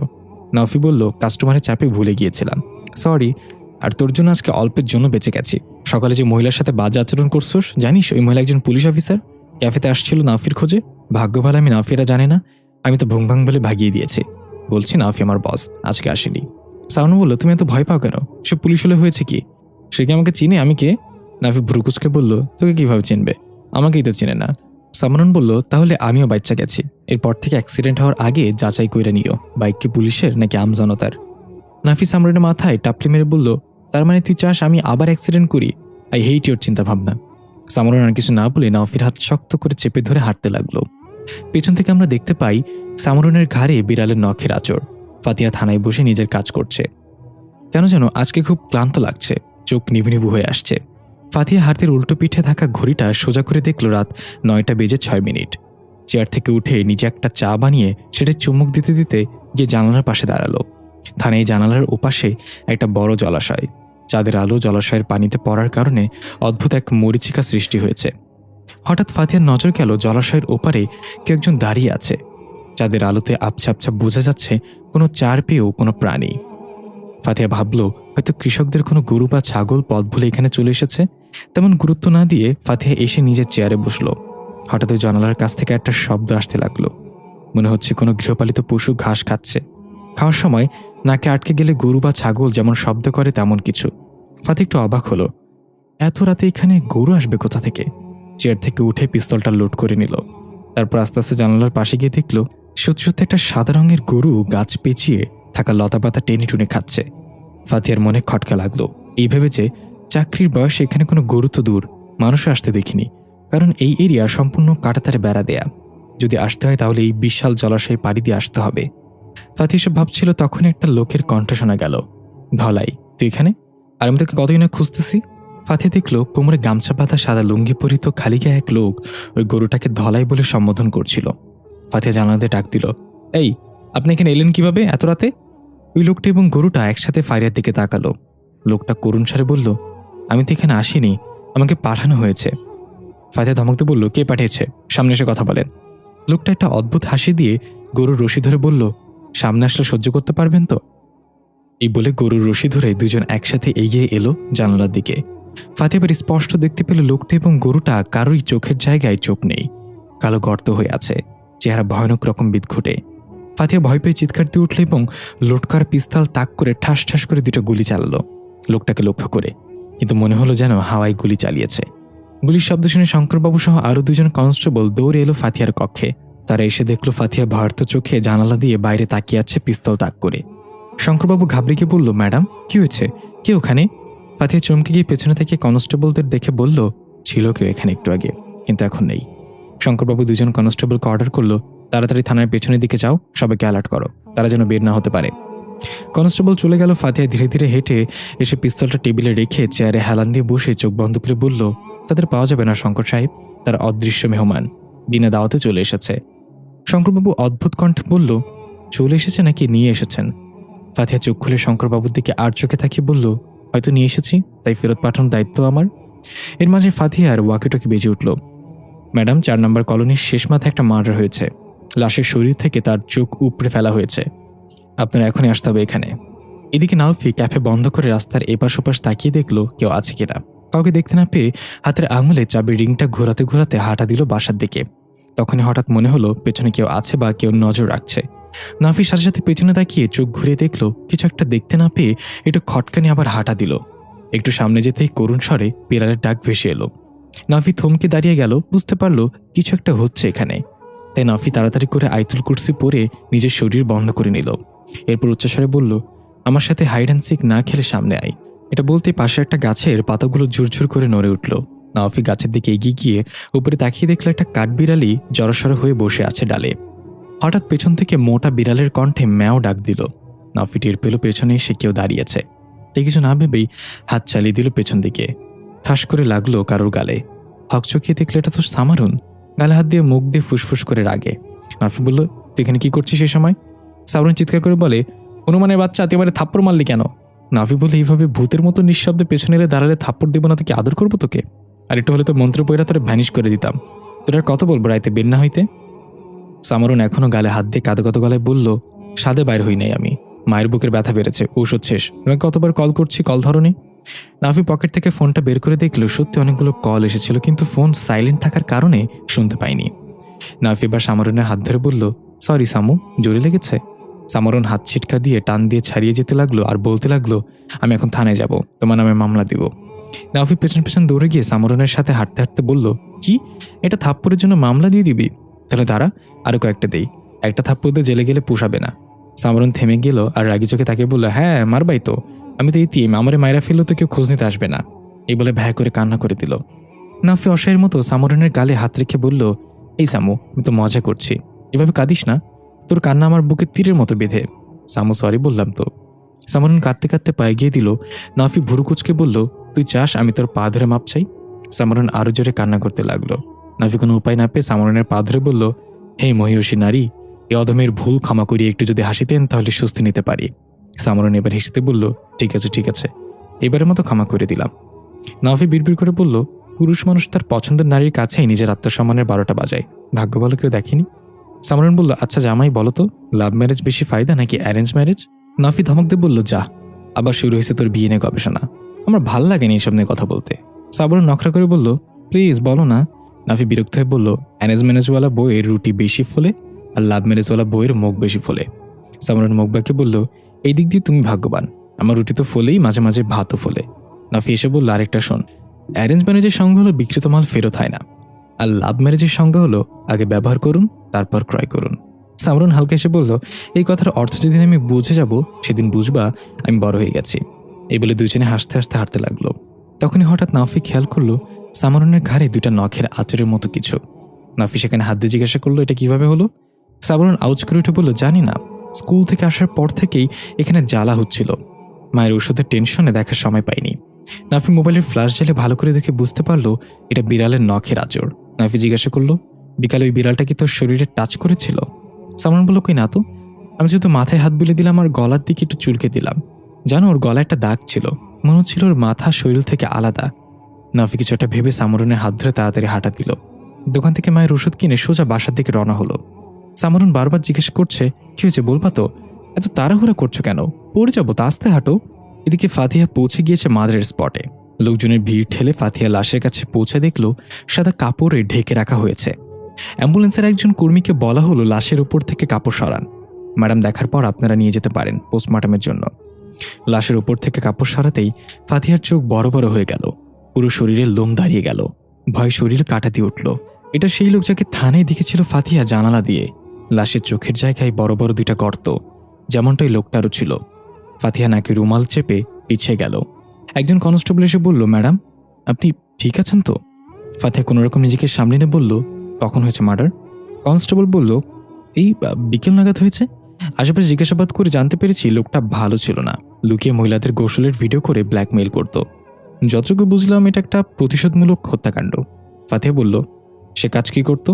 কনস্টেবল বলল, তেমন কিছু করতো না, তার একটা সাদা রঙের গাবি ছিল, ওইটা থেকে যা আয় হতো তা দিয়ে চলত, আর আপনজন বলতে কেউ নেই। ফাতিহা সব শুনে লাশ পোস্টমর্টমের জন্য পাঠিয়ে দিয়ে বলল, তারপরে এসে বাইকের ওপর বসে মিলাতে লাগলো, সাদা গাভী, এই লোকটা, মৃত্যুর পর আমি কেন দেখলাম, কি হচ্ছে এসব আমার সাথে? এমন সময় একটা 10 থেকে 12 বছরের ছেলে এসে ফাতিহার সামনে দাঁড়িয়ে ফ্যালফ্যাল করে তাকাচ্ছে। ফাতিহা শান্ত গলায় জিজ্ঞাসা করলো, কিছু বলবে? ছেলেটা মাথা নাড়িয়ে হ্যাঁ সূচক জবাব দিল। ফাতিহা বলল, কি বলবে বলো? ছেলেটা মুখে কিছু না বলে হাতের ইশারায় ফাতিহাকে তার পিছু নিতে বলল। ছেলেটা হাঁটা শুরু করলো কলোনির সরু সরু রাস্তা দিয়ে। ফাতিহা একটু অবাক হলেও কোমরের পিস্তলটা হাতে নিয়ে ছেলেটার পিছু নিল। যেতে একটা গোয়ালের ঘরের সামনে গিয়ে থামলো ছেলেটা। গোবরের গন্ধে ফাতিহার নাক কপাল উঠে যাচ্ছে। ফাতিহা নাক চেপে ধরে বলল, কি এখানে? আমাকে এখানে নিয়ে আসলে কেন? ছেলেটা আঙুল তুলে গোয়াল ঘরের ভেতর দেখিয়ে মোটা কণ্ঠে বলে উঠল, এখানে একটা তাবিজ আছে। ফাতিহা চমকে গেল, কারণ তার কণ্ঠ একদম প্রাপ্তবয়স্ক পুরুষের মতো। ফাতিহা তার দিকে পিস্তল তাক করে বলল, কে তুমি, আর কিসের তাবিজের কথা বলছো? ছেলেটা অদ্ভুত একটা হাসি দিয়ে এক ঝটকায় ফাতিহার সামনে চলে আসলো। ভয়বে ফাতিহার হাত থেকে পিস্তলটা পড়ে গেল এবং পিছনে গিয়ে পড়ল নিচে। ছেলেটা আবার সেই মোটা কণ্ঠে বলল, তোমাকে সুযোগ দিয়েছিলাম তাবিজটা ফেরত দেওয়ার, কিন্তু তুমি সেটা করনি, তাই এখন বাকি 3টা তাবিজও তোমাকেই খুঁজে বের করতে হবে। এই বলে ফাতিহার চোখের সামনে থেকে ছেলেটা হাওয়ায় মিলিয়ে গেল। ফাতিহা ভয় ভয়ে উঠে তাড়াতাড়ি পিস্তলটা খুঁজে হাতে নিয়ে আশেপাশে ভালো করে দেখল। কেউ নেই সেখানে, সম্পূর্ণ নিস্তব্ধতায় ঘেরা। হঠাৎ গোয়াল ঘরের ভেতর থেকে সে গরুর ঘাস খাওয়ার শব্দ। ফাতিহার মনে পড়ল কনস্টেবল বলেছিল লোকের একটা সাদা গাভী আছে। মনে সাহস সঞ্চার করে ফাতিহা গোয়ালে ঘরে ঢুকে দেখল সত্যি সত্যি একটা সাদা রঙের গাভী গামলা থেকে ঘাস খাচ্ছে। ফাতিহা তার টর্চ বের করে গাভীর কাছে গেল। সে এক মনে নিজের খাবার খাচ্ছে। আশেপাশে তাকিয়ে খোঁজার চেষ্টা করলো আরেকটা তাবিজ। ছেলেটা বলছিল এখানে আরেকটা তাবিজ আছে। খুঁজতে খুঁজতে হঠাৎ চোখ গেল গাভীর শিঙের দিকে। সুতোতে কিছু একটা বাধা আছে। ফাতিহা ধীরে ধীরে এগিয়ে গেল। ফাতিহাকে দেখে গাভীটা রাগান্বিত হয়ে ফুসফুস করতে লাগলো। সে হয়তো নিষেধ করছে ফাতিহাকে সামনে যেতে, তবুও ফাতিহা সাহস করে সামনে যেতেই শিং দিয়ে জোরে এক গোতা দিল। ভাগ্যক্রমে ফাতিহা নিজেকে সরিয়ে নিল লাগার আগেই। ফাতিহা খেয়াল করলো গাভীর চোখগুলো হঠাৎ সম্পূর্ণ লাল আগুনের মতো হয়ে যাচ্ছে। সে তার বাঁধন খুলে ফেলার জন্য টানা হিঁচড়া করা শুরু করলো। হঠাৎ ফাতিহার ফোনে রিংটন বেজে উঠল। স্ক্রিনে তাকিয়ে দেখলো অচেনা নাম্বার। তাই প্রথমে কেটে দিল। কল কেটে আগে ফুসফুস করতে থাকা গাভীর দিকে গেল। এর মাঝে আবার কল এলো ওই নাম্বার থেকে। ফাতিহা বিরক্ত হয়ে কল উঠে বলল, কে? উপাস থেকে বলল, আমি ইমাম নাফি। আপনার কাছে কি ওই তাবিজটা এখনো আছে? নাফি তাড়াহুড়া করে সামরুনকে নিয়ে বাসায় আসলো। সামরুনকে বলল, ঘাড়ে হাত দিবি না, মাথায় হিজাব বেঁধে নে, একটা চুলও যেন বাইরে না থাকে, তারপর গিয়ে নামাজের ঘরে অপেক্ষা কর, আমি মাকে ওষুধ খাইয়ে ঘুম পাড়িয়ে দিয়ে আসছি। সামরুন বলল, হয়েছে কি সেটা তো বলবা, তুমি এমন রিয়াক্ট করছো মনে হচ্ছে আমার ঘাড়ে ভূত চেপে বসেছে। নাফি ধামাকতে বললে, এত বেশি কথা বলিস না, তোকে যেটা বলছি সেটা কর, নামাজের ঘর থেকে বের হইবি না আমি আসার আগ পর্যন্ত, তাড়াতাড়ি যা। এই বলে নাফি ওষুধ নিয়ে চলে গেল মায়ের ঘরে। সামারুন বিড়বিড় করে বলল, ঘাড় ফাঁকা পেলে ভূত চড়বেই ঘাড়ে। নিজে তো ঘাড়ে চড়বেই না, ভূতকেও চড়তে দেবে না, হাঁটবেও না, রাস্তাও ছাড়বে না। এই বলে মুখ বাঁকিয়ে হিজাব মাথায় পড়তে পড়তে নামাজের ঘরে চলে গেল সামারুন। নাফি মাকে ওষুধ খাইয়ে জিজ্ঞাসা করল, আচ্ছা মা, বিকাল থেকে কোনো অদ্ভুত কিছু লক্ষ্য করেছে বাসায়? নাফির মা কাশতে কাশতে ভাঙা গলায় বলল, কই না তো, তবে বিকাল থেকে অনেকবার বিড়ালের ডাক শুনছি। কোথা থেকে ডাকছে সেটা বুঝতে পারছি না। একবার মনে হয় ঘরের ভেতরে ডাকছে, আবার মনে হয় বাইরে ডাকছে, আবার মনে হয় যে আমার পাশেই ডাকছে। নাফি বলল, সামারুন স্কুল থেকে আসার পরপরই কি এটা হয়েছে, তাই না? মা অবাক হয়ে বলল, হ্যাঁ, সামারুন বাসা আসার পরই শুরু হয়েছে। কি হয়েছে আমাকে বলবি? নাফি বলল, কিছু না মা, তুমি মাত্র ওষুধ খেয়েছ, ঘুমিয়ে পড়ো। এই বলে নাফি নিজের রুমে চলে গেল। আলমারি থেকে ছোট্ট একটা কাঠের বাক্স নামালো। দেখে বোঝা যাচ্ছে বাক্সটা বেশ পুরনো, অনেকদিন যাবৎ অযত্নে পড়ে থাকায় ধুলো ময়লা জমে গেছে। নাফি একটা গামছা নিয়ে বাক্সটা ভালোভাবে পরিষ্কার করে নিল। এরপর বিসমিল্লাহ বলে বাক্সের ঢাকনাটা খুলল। আমরা দেখতে পাই বাক্সের ভেতর নাফির সেই কালো রঙের তসবি এবং পিতলের পাত্র, সাথে কিছু শুকনো হাড়গোড়, একটা পুটলিতে ধুলো জাতীয় কিছু বাঁধা। নাফি হাতে তাজবিটা নিয়ে ধুলো জাতীয় পুটলিটা অন্য হাতে রুমে ধরে বের হয়ে সজোরে নামাজের রুমে চলে গেল। গিয়ে দেখল সামারুন সেজদায় পড়ে আছে। নাফি হালকা কাশি দিয়ে অন্য পাশে গিয়ে বসে চোখ বন্ধ করে তাজবির দানা গুনতে গুনতে কিছু পড়তে লাগলো। নাফি তার ভীষণে দেখতে পেল সামারুন সেজদা থেকে উঠতে পারছে না। তার ঘালে কালো একটা ভয়ানক বিড়াল চেপে বসে আছে আর নখ দিয়ে আঁচড় কাটছে। নাফি ধাপ করে নিজের চোখ খুলে দেখল সামারুন এখনও সেজদায়। তাড়াতাড়ি গিয়ে সামারুনকে এক টানে সেজদা থেকে তুলে ফেলল। সামারুন জোরে জোরে নিঃশ্বাস নিতে লাগলো, হাঁপাতে হাঁপাতে কিছু বলার চেষ্টা করলো, কিন্তু মুখ দিয়ে একটা শব্দ বের হচ্ছে না। নাফি তাড়াতাড়ি গিয়ে গ্লাসে করে পানি এনে দিয়ে বলল, কিচ্ছু হয়নি, শান্ত হ তুই, আমি আছি এখানে, পানি খেয়ে শান্ত হয়ে বস।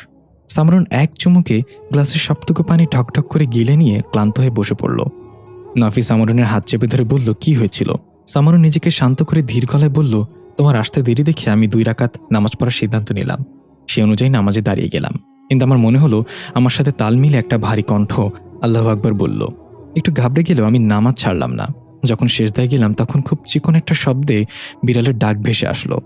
আমি কিছু বুঝোটার আগেই আমার পিঠের উপর লাফ দিয়ে বিড়ালের মতো কিছু একটা উঠে বসলো। ওটা আমার ঘাড়ে চেপে বসে নখ দিয়ে আঁচড় দিচ্ছিল। আমি সেজদা থেকে উঠবো তো দূরে, একটু নড়বারও শক্তি পাচ্ছিলাম না। তুমি এসেছো সেটা আমি অনুভব করেছি, কিন্তু তোমাকে ডাক দেওয়ার জন্য মুখ খুলতে পারছিলাম না। এই বলে সামারুন ভয় কাঁদতে লাগলো।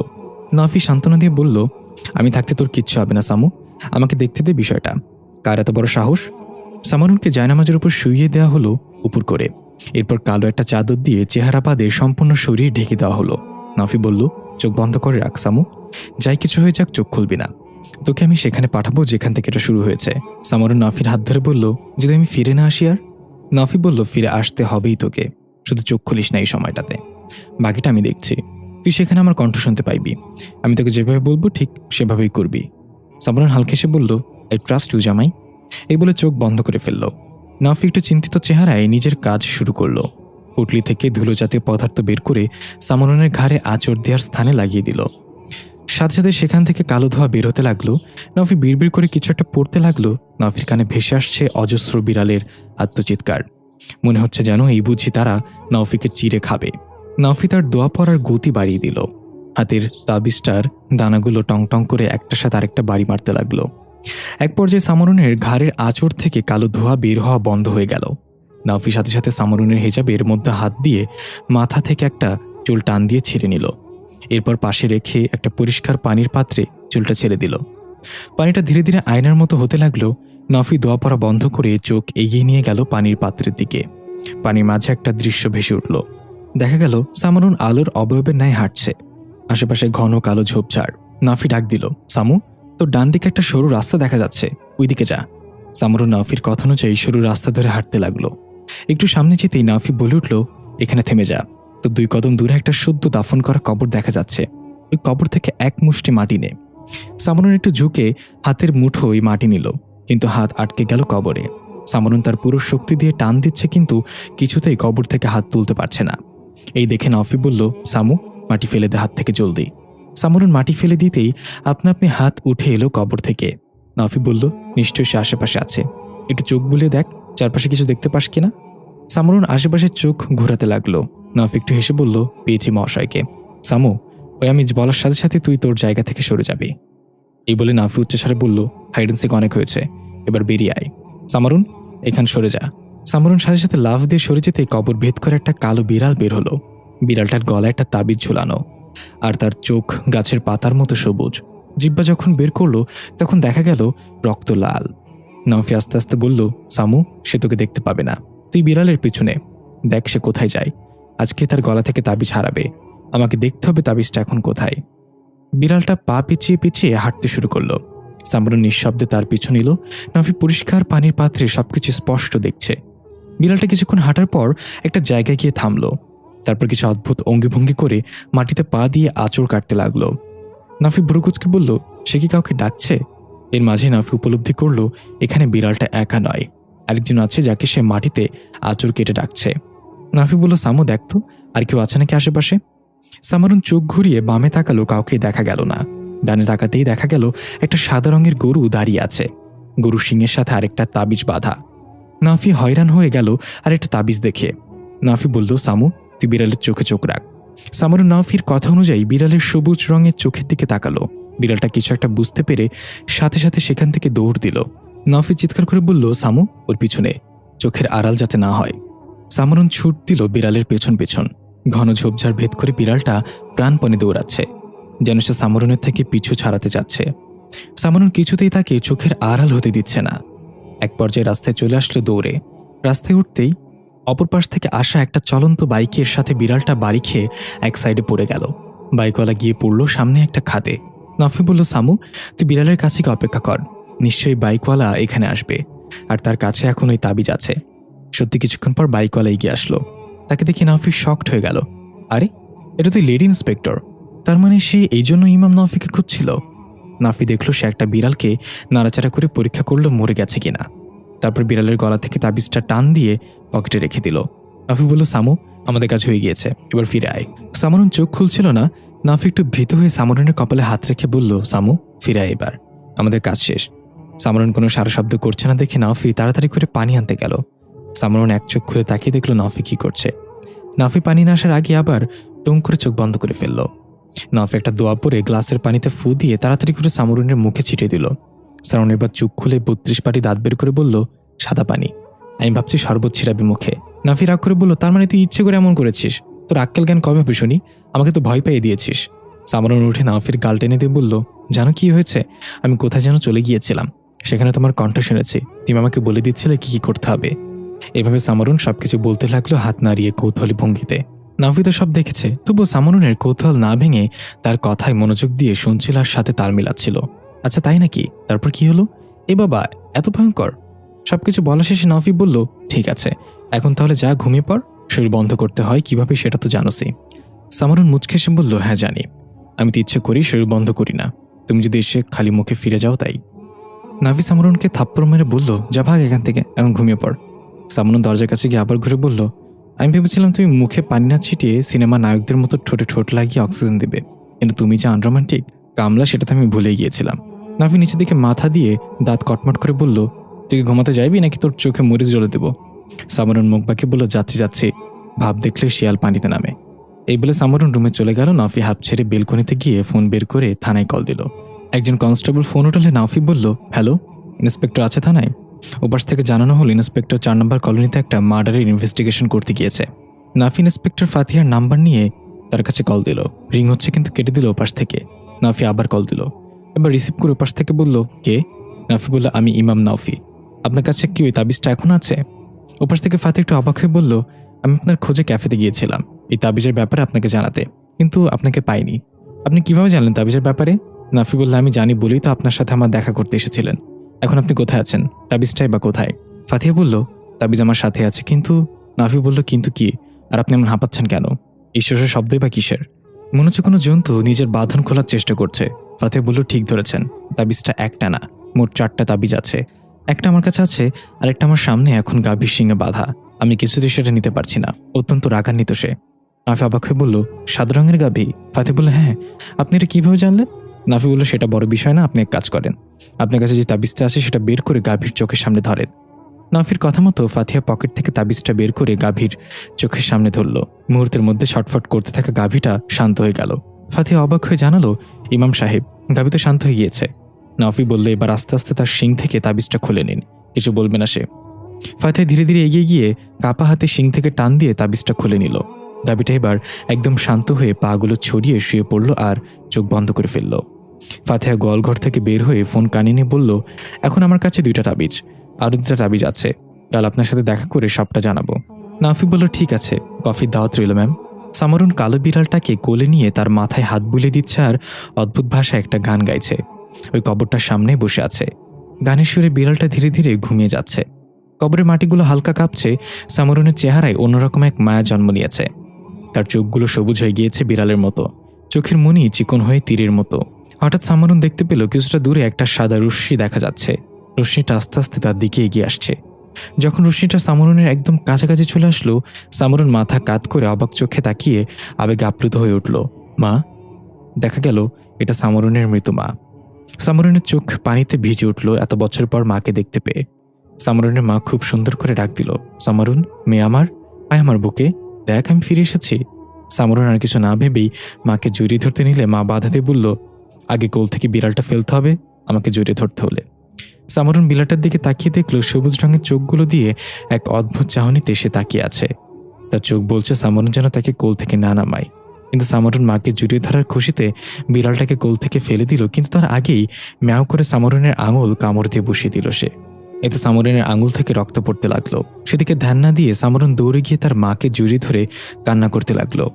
সামারুনের মা তাকে জড়িয়ে না নিয়ে বলল, আমার হাতে সময় নেই বেশি, আমার কথা মন দিয়ে শোনো। এটা এমন একটা কালো জাদু যা এক জিন নিজেই করেছে, তার এক ভয়ানক পরিকল্পনা আছে। সামারুন অবাক হয়ে বলল, কি বলছো মা? আমি কিছুই বুঝতে পারছি না, আমাকে একটু জড়িয়ে ধরো না মা, এমন কেন করছো? সামারুনের মা বলল, মনে রাখিস, এই কালো জাদু 4টা শক্তিশালী তাবিজ দিয়ে করেছে সে।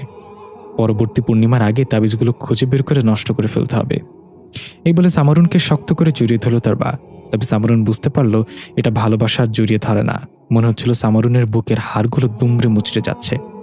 সামারুন ব্যথায় কুকড়ে উঠে বলতে লাগলো, মা ছাড়ো, আমার তো ব্যথা লাগছে খুব, ছাড়ো আমাকে। কিন্তু সে সামারুনকে আরো শক্ত করে চেপে ধরতে লাগলো।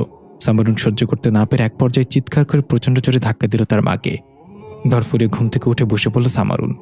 জোরে জোরে নিঃশ্বাস নিতে লাগলো। সম্পূর্ণ শরীর ঘামে ভিজে গিয়েছে।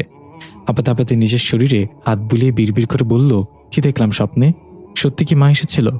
এই বলে আঙুল দিয়ে চোখ যেতেই দেখল সত্যি সত্যি সেখান থেকে রক্ত বের হচ্ছে আর প্রচণ্ড জ্বালা হচ্ছে। স্বপ্নে বিড়ালটা কামড় দিয়েছিল, তাহলে বাস্তবে কিভাবে আঙুলে রক্ত এলো? জানালার দিকে তাকিয়ে দেখল গোল রুটির মতো 4টা আকাশে ভেসে আছে। জানালার কপারটা বাতাসে দোল খাচ্ছে হালকা করে। সামারুন খাট থেকে নেমে ওয়াশরুমের দিকে গেল। আমরা দেখতে পাই জানালার পাশেই বাইরে একটা কালো ছায়ামূর্তি দাঁড়িয়ে আছে। হিংস্র প্রাণীর মতো গড়গড় শব্দ করছে। এর মাঝে চারপাশ থেকে ফজরের আজানের সুমধুর সুর ভেসে আসলো। আস্তে করে ছায়ামূর্তিটা অদৃশ্য হয়ে গেল। পরদিন সকাল। ফাতিহা সকালে উঠে কাজের মেয়ে সাজিদার রুমের দরজায় 2টা টোকা দিয়ে ডাক দিল, সাজিয়া। একটু পরেই হাই তুলতে তুলতে সাজিয়া দরজা খুলে বের হয়ে বলল, আফামনি, আপনার লাগিয়া প্রত্যেকদিন আমার সকালবেলা ঘুমটা নষ্ট হয়, এত জলদি তো হাঁস মোরগ উঠে না। ফাতিহা ধমক দিয়ে বলল, সকাল 6টা বাজে তোর ঘুম ভাঙে না তাই না? তোরে তো গ্রাম থেকে ঘুমানোর জন্যই বাসায় এনেছি। সূর্য উঠে গেছে সেই কখন। সাজিয়া জানালা দিয়ে বাইরে তাকিয়ে দেখল ভোরের আলোই ফুটেনি এখনো। সাজিয়া বলল, আফামনি, আপনি কি সূর্য লাইট জ্বালাইয়া দেখছেন নাকি? ফাতিহা বলল, আবার বেশি কথা, বালতিতে পানি নিয়ে ছাদে যা, ফুল গাছে পানি দিয়ে গিয়ে, তারপর এসে নাস্তা বানা। সাজিয়া মুখ বাঁকিয়ে চলে গেল। ফাতিহা মাথা নেড়ে বলল, মাঝে মাঝে মনে হয় আমিই বাসার কাজ করি, আরও আমার মালকিন। এই বলে ফাতিহা নিজের রুমে এসে টিভি অন করে সোফায় হেলান দিয়ে বসলো। টিভিতে একটা নিউজ ফাতিহার চোখে আটকে গেল। কোনো এক অজানা কারণে মানুষের পোষা প্রাণীগুলো মারা যাচ্ছে। সবচেয়ে বেশি ক্ষতির মুখে পোষা বিড়াল। সূত্র অনুযায়ী গত 3 দিনে 100-র উপরে বিড়াল মারা গিয়েছে। খবরটা শুনে ফাতিহার কিছু একটা ভাবছিল, তখনই তাদের ছাদের উপর থেকে সাজিয়ার চিৎকার, আফামনি, তাড়াতাড়ি আসেন, দেখেন কি হইছে।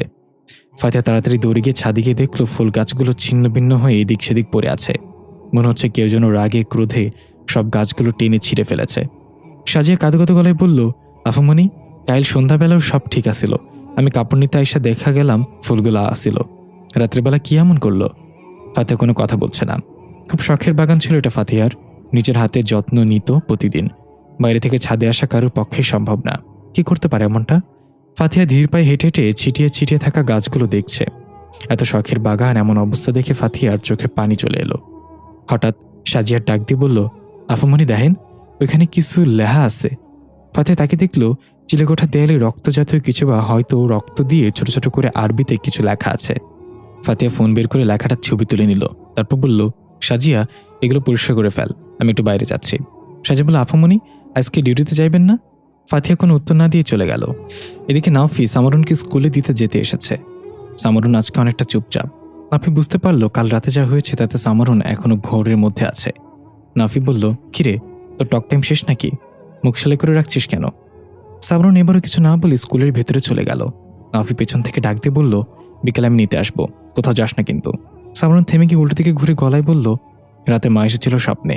নাফি অবাক হয়ে জিজ্ঞাসা করলো, এটা আমাকে আগে কেন বলিসনি? তোর জন্য কি গিফট নিয়ে এসেছিল নাকি? সামরুন মুখ মলিন করে বলল, মৃত্যু। নাফি আর কিছু জিজ্ঞাসা করবে তার আগেই সামরুন হনহন করে হেঁটে স্কুলের গেটের ভিতরে ঢুকে গেল। নাফি চিন্তিত চেহারায় দাঁড়িয়ে আছে আর ভাবছে, নিশ্চয়ই সামরুনের মা কোনো কারণ ছাড়াই ওর স্বপ্নে দেখা দেয়নি, কিছুটা একটা ওকে জানিয়েছে। সামরুনের মনের অবস্থা ঠিক নেই, সময় হলে জিজ্ঞাসা করব। এসব ভাবতে ভাবতে ক্যাফেতে চলে এলো নাফি। রাস্তার ধারে দুইটা বিড়াল মরে পড়ে আছে, মনে হচ্ছে গাড়ির সাথে অ্যাক্সিডেন্ট করেছে। মৃত বিড়াল দুটো দূরে ফেলে দিয়ে ক্যাফে ওপেন করে সবকিছু রেডি করে কাউন্টারে বসে পড়ল। আজ খুবই অন্যমনস্ক লাগছে নাফিকে। নাফি অনুভব করতে পারছে কোন এক অজানা বিপদ ধেয়ে আসছে, কিন্তু সেই বিপদ মোকাবিলা করার জন্য নাফি কি প্রস্তুত? এর মাঝে দুইজন মহিলা কাস্টমার আসলো, একজন একটু বয়স্ক, আরেকজন মধ্যবয়সী, হতে পারে মা মেয়ে। তারা এসে দুটো কফি অর্ডার করলো। নাফি দেখলো তাদের চেহারায় চিন্তার ছাপ। আকবরই জিজ্ঞাসা করলো, কোনো সমস্যা? কেমন যেন চিন্তিত মনে হচ্ছে আপনাদের। বয়স্ক মহিলাটা খুব আফসোসের সাথে বলল, কি আর কইমু সমস্যার কথা বাবাজি, এটা হলো আমার ছেলের বউ। নাফি তার কথা শেষ না হতেই বলল, এটা আর নতুন কি চাচ্ছি, প্রতিটা ফ্যামিলিতেই সমস্যা। শাশুড়ির সমস্যা ছেলের বউ, ছেলের বউয়ের সমস্যা শাশুড়ি। বলেন কার কফিতে বিষ মিশাবো, কাকে মারতে হবে? বয়স্ক মহিলা রেগে গিয়ে বলল, আরে সামরা, পুরো কথা তো শুনবি আগে। এখন একটা নাতি নাতনির মুখ দেখতে পারলাম না, আজকে 5 মাস ধইরা বউরে নিয়ে এই ডাক্তার ওই ডাক্তারের কাছে ঘুরতেছি। নাফি বলল, 5 মাস ধরে তো আপনি বউরে নিয়ে ঘুরছেন, তাহলে বাচ্চা কেমনে হইব? বলার একটু সুযোগ দেন। এটা শুনে বউ ফিক করে এসে দিল মুখ চেপে। বয়স্ক মহিলা ধমক দিয়ে বউকে চুপ করে বলল, এই সামরা তো আচ্ছা বেয়াদব। এর মাঝে হেলেনা নামের ওই মহিলাও চলে আসলো ক্যাফেতে। এসে বলল, ঠিক বলেছেন চাচি, এ বেটা আসলে বেয়াদব, সব কথার উল্টা জবাব আছে তার কাছে। নাফি এসে বলল, আমার কোনো দোষ নেই, গতকাল ব্লাড টেস্ট করার পর জানতে পারলাম আমার বেয়াদবি পজিটিভ আসছে। হেলেনা হাসতে হাসতে বলল, হইছে ভাই, আমার জন্য কড়া করে একটা কফি বানাও। ওই বয়স্ক মহিলা রেগে কফির বিল দিয়ে ছেলের বউকে নিয়ে চলে গেল। তারা যাওয়ার পর নাফি বলল, আজকালের শাশুড়িদের কত ডিমান্ড থাকে দেখেন আপা। তারা চায় ছেলের বউ সুন্দরী হোক, সুশীল হোক, পর্দাশীল হোক, নরমভাষী হোক, রান্নার গুণ হোক, আরও কত কি। আর বৌদি শুধু একটাই ডিমান্ড, আমার শাশুড়ি না হোক। হেলেনা কফিতে চুমুক দিয়ে বলল, এইসব গুণ আমার মাঝে ছিল, কিন্তু শাশুড়ির ছেলেটা আমার মানসিক শান্তি কেড়ে নিয়ে হারিয়ে গেল। নাফি বলল, তাহলে তো আপনি তাকে ঘৃণা করেন, তাকে ভুলে নতুন করে সব শুরু করলেই তো পারতেন। তার জন্য কষ্ট পাচ্ছেন কেন এখন অবধি? হেলেনা একটু হাসি দিয়ে বলল, মনে কষ্ট যতই থাকুক, কষ্ট দেওয়া মানুষটাকে মনে থাকে সবসময়। আর ঘৃণার কথা বলছো, ঘৃণা মুখের ভাষায় থাকতে হয়, মনে না। আর ভালোবাসা মনে থাকতে হয়, মুখের ভাষায় না। নাফি সুন্দর করে হেসে বলল, আপনার কথাগুলো অনেক সুন্দর আপা, তবে আমার মতে আপনার নতুন করে শুরু করা উচিত। লাইফে আসা দ্বিতীয় ব্যক্তি অনেক স্পেশাল হয়। হেলেনা বলল, এত নিশ্চিত হওয়া যায় না ভাই। প্রথম প্রেম যদি এতটাই সত্যি হয়, তাহলে মানুষ কেন দ্বিতীয় জনের প্রেমে পড়ে? আর দ্বিতীয় প্রেম যদি সত্যি হয়, তাহলে প্রথম প্রেম কেন ভুলতে পারে না? নাফি বলল, আর যদি তৃতীয় কারোর প্রেমে পড়ে? হেলেনা হেসে বলল, তাহলে তো তোমার ক্যারেক্টারের সমস্যা আছে, বুঝতে হবে। এই বলে দুজনেই হাসতে লাগলো। তখনই নাফি দেখতে পেল ফাতিহা ক্যাফের সামনে এসে দাঁড়িয়েছে বাইক নিয়ে। নাফি হাত নাড়িয়ে হাই বলল ফাতিহাকে। হেলেনা এটা খেয়াল করে বলল, তোমার সাথে কিন্তু একে বেশ মানাবে ভাই। এটা বলে হাসতে হাসতে চলে গেল সে। নাফি থতমত খেয়ে একা একাই বলল, কি যে বলে এই মহিলা, আমার সাথে নাকি একে মানাবে। ফাতিহা রাস্তার ওপারে বাইক পার করে যখন চুলগুলো ছেড়ে হেঁটে আসছিল, নাফি এক পলকে তার দিকে তাকিয়ে বলল, হেলেনা আপা ঠিকই বলেছে, আমার সাথেই তাকে মানাবে। ফাতিহা আঙ্গুলে চুটকি বাজে বলল, হ্যালো মিস্টার, আপনার বস কোথায়? নাফি ঘোর ভেঙে থতমত খেয়ে নিজেকে সামলে কণ্ঠ ভারী করে বলল, ওই দিন আপনাকে মিথ্যা বলেছিলাম, আসলে আমি ইমাম নাফি। ফাতিহা এসে বলল, এটা তো আমি ওই দিনই বুঝতে পেরেছিলাম, আমি চাইছিলাম আপনি নিজের পরিচয় নিজেই দেন আমাকে। নাফি হকচকে বলল, কিভাবে বুঝলেন? ফাতিহা আঙুল দিয়ে ইশারা করে পেছনে থাকা নাফি আর সামরুনের ফ্রেম বাঁধা ছবিটার দিকে, ওই ছবিটাতে তো আর কর্মচারী হতে পারে না, তাই না মিস্টার নাফি? এবার নাফি একগাল হেসে বলল, আপনি বসুন, আমি আপনার জন্য একটা কড়া করে কফি বানিয়ে দিচ্ছি। ফাতিহা বলল, সেটা দরকার নেই, কাজের কথা আসি। আমার কাছে এখন 2টা তাবিজ আছে, আর 2টা তাবিজ খুঁজে বের করতে হবে, কিন্তু সেটা কিভাবে করবো আপনি বলবেন। নাফি তাবিজ 2টা ফাতিহার হাত থেকে নিয়ে ভালোভাবে খেয়াল করে বলল, এই দুটোই আমাদের, বাকি 2টার খোঁজ দিবে। ফাতিহা বলল, কিভাবে? নাফি বলল, সেটা আমার দায়িত্ব, তবে একটা জিনিস আমার খটকা লাগছে, আপনি কেন এই রহস্য উদ্ঘাটনের জন্য উতলা হয়েছেন? ফাতিহা বলল, ছোটবেলা থেকে আমি খুব কৌতূহলী একটা মেয়ে। আমি যখন প্রথম তাবিজটা পেলাম ওই দিন রাতে আমার সাথে অদ্ভুত কিছু ঘটনা ঘটে। আমি বুঝতে পারি তাবিজের ভেতর কোনো রহস্য লুকিয়ে আছে। আমার কৌতূহল জেগে উঠল। আমি যদি কোনো কিছুর পিছে পড়ি তা হাসিল না করা পর্যন্ত থামি না। এতে আমার মৃত্যু হলেও পরোয়া করি না। নাফি বলল, তাহলে আমার জন্য একটা কাজ করতে হবে আপনার। আমার কিছু জিনিস লাগবে বাকি দুটো তাবিজ খুঁজে বের করতে। ওই জিনিসগুলোর ব্যবস্থা আপনি করে দিবেন আমাকে। ফাতিহা বলল, সেটা কি? নাফি বলল, যেহেতু তাবিজ আপনি পেয়েছেন তাই আপনার একগুচ্ছ চুল লাগবে, আপনার একটা পুরনো পরিধেয় জামা, আপনার তর্জনী আঙুল থেকে 2 ফোঁটা রক্ত, আর সবশেষে আপনার সবচেয়ে প্রিয় একজন মানুষ যে এখন আর নেই তার কবরের মাটি লাগবে। ফাতিহা একটু আনিজি ফিল করে ক্যাফে থেকে বের হয়ে গেল। নাফি নিজের জায়গায় দাঁড়িয়ে রইল। ফাতিহা বাইরে গিয়ে চিন্তা করতে লাগলো এটা করা ঠিক হবে কিনা। এই কৌতূহল না জানি এবার সত্যি সত্যি মৃত্যু ডেকে আনে, কিন্তু মন মানতে চাচ্ছে না। এই রহস্য উদ্ঘাটন না করলে সারা জীবন আফসোস করে কাটাতে হবে।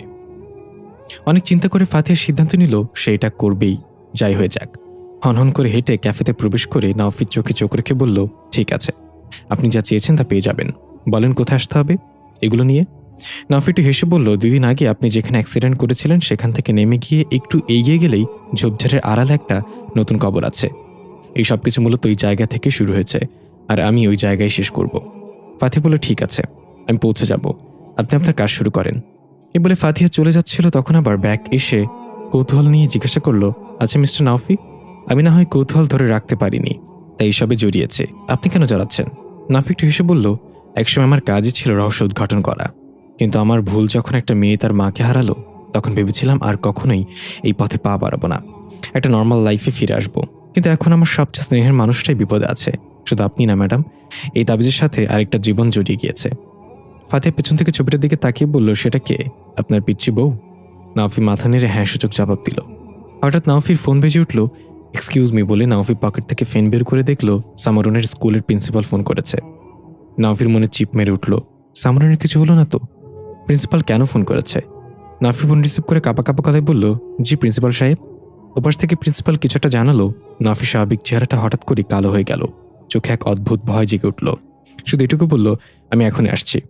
ফাতিহা জিজ্ঞেস করলো, কি হয়েছে, কোনো সমস্যা? নাফি বলল, আমার এখনই স্কুলে যেতে হবে, আপনার সাথে পরে কথা হবে। এই বলে নাফি ক্যাফে বন্ধ না করেই বেরিয়ে গেল ক্যাফে থেকে। ফাতিহা একটু অবাক হয়ে নিজ মনেই বলল, হঠাৎ কি হলো লোকটার?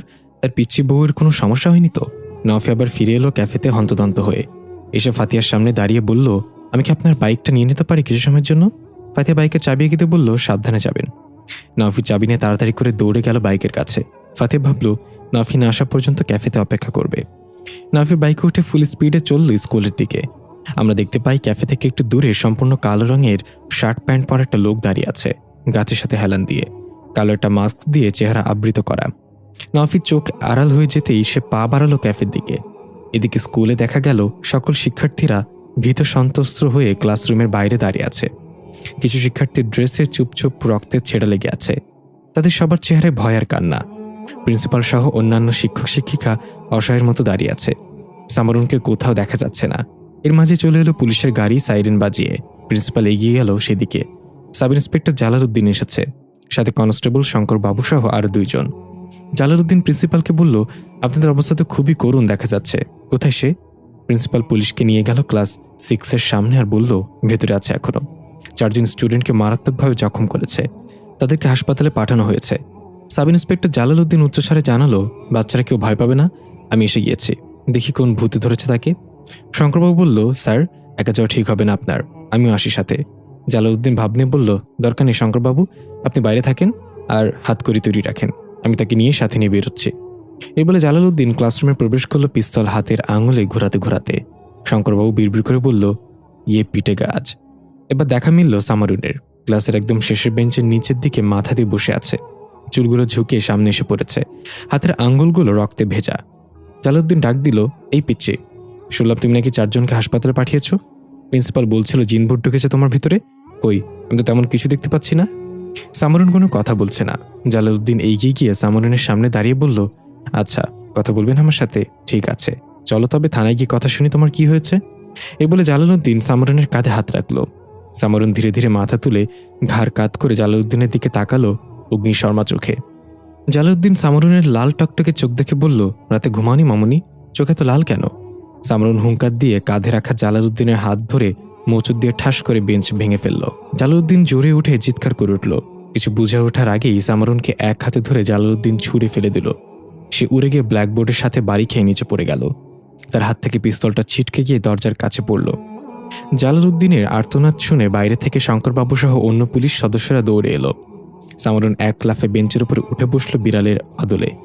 এরপর ঠিক বিড়ালের মতো আচরণ করতে লাগলো, ঠিক যেমন বিড়াল রেগে গেলে করে। শঙ্করবাবু তাড়াতাড়ি করে দরজায় থেকে পড়ে থাকা পিস্তলটা উঠিয়ে সামরুনের দিকে তাক করে বলল, খবরদার আগাবে না, সামনে আগালেই গুলি করে দেব।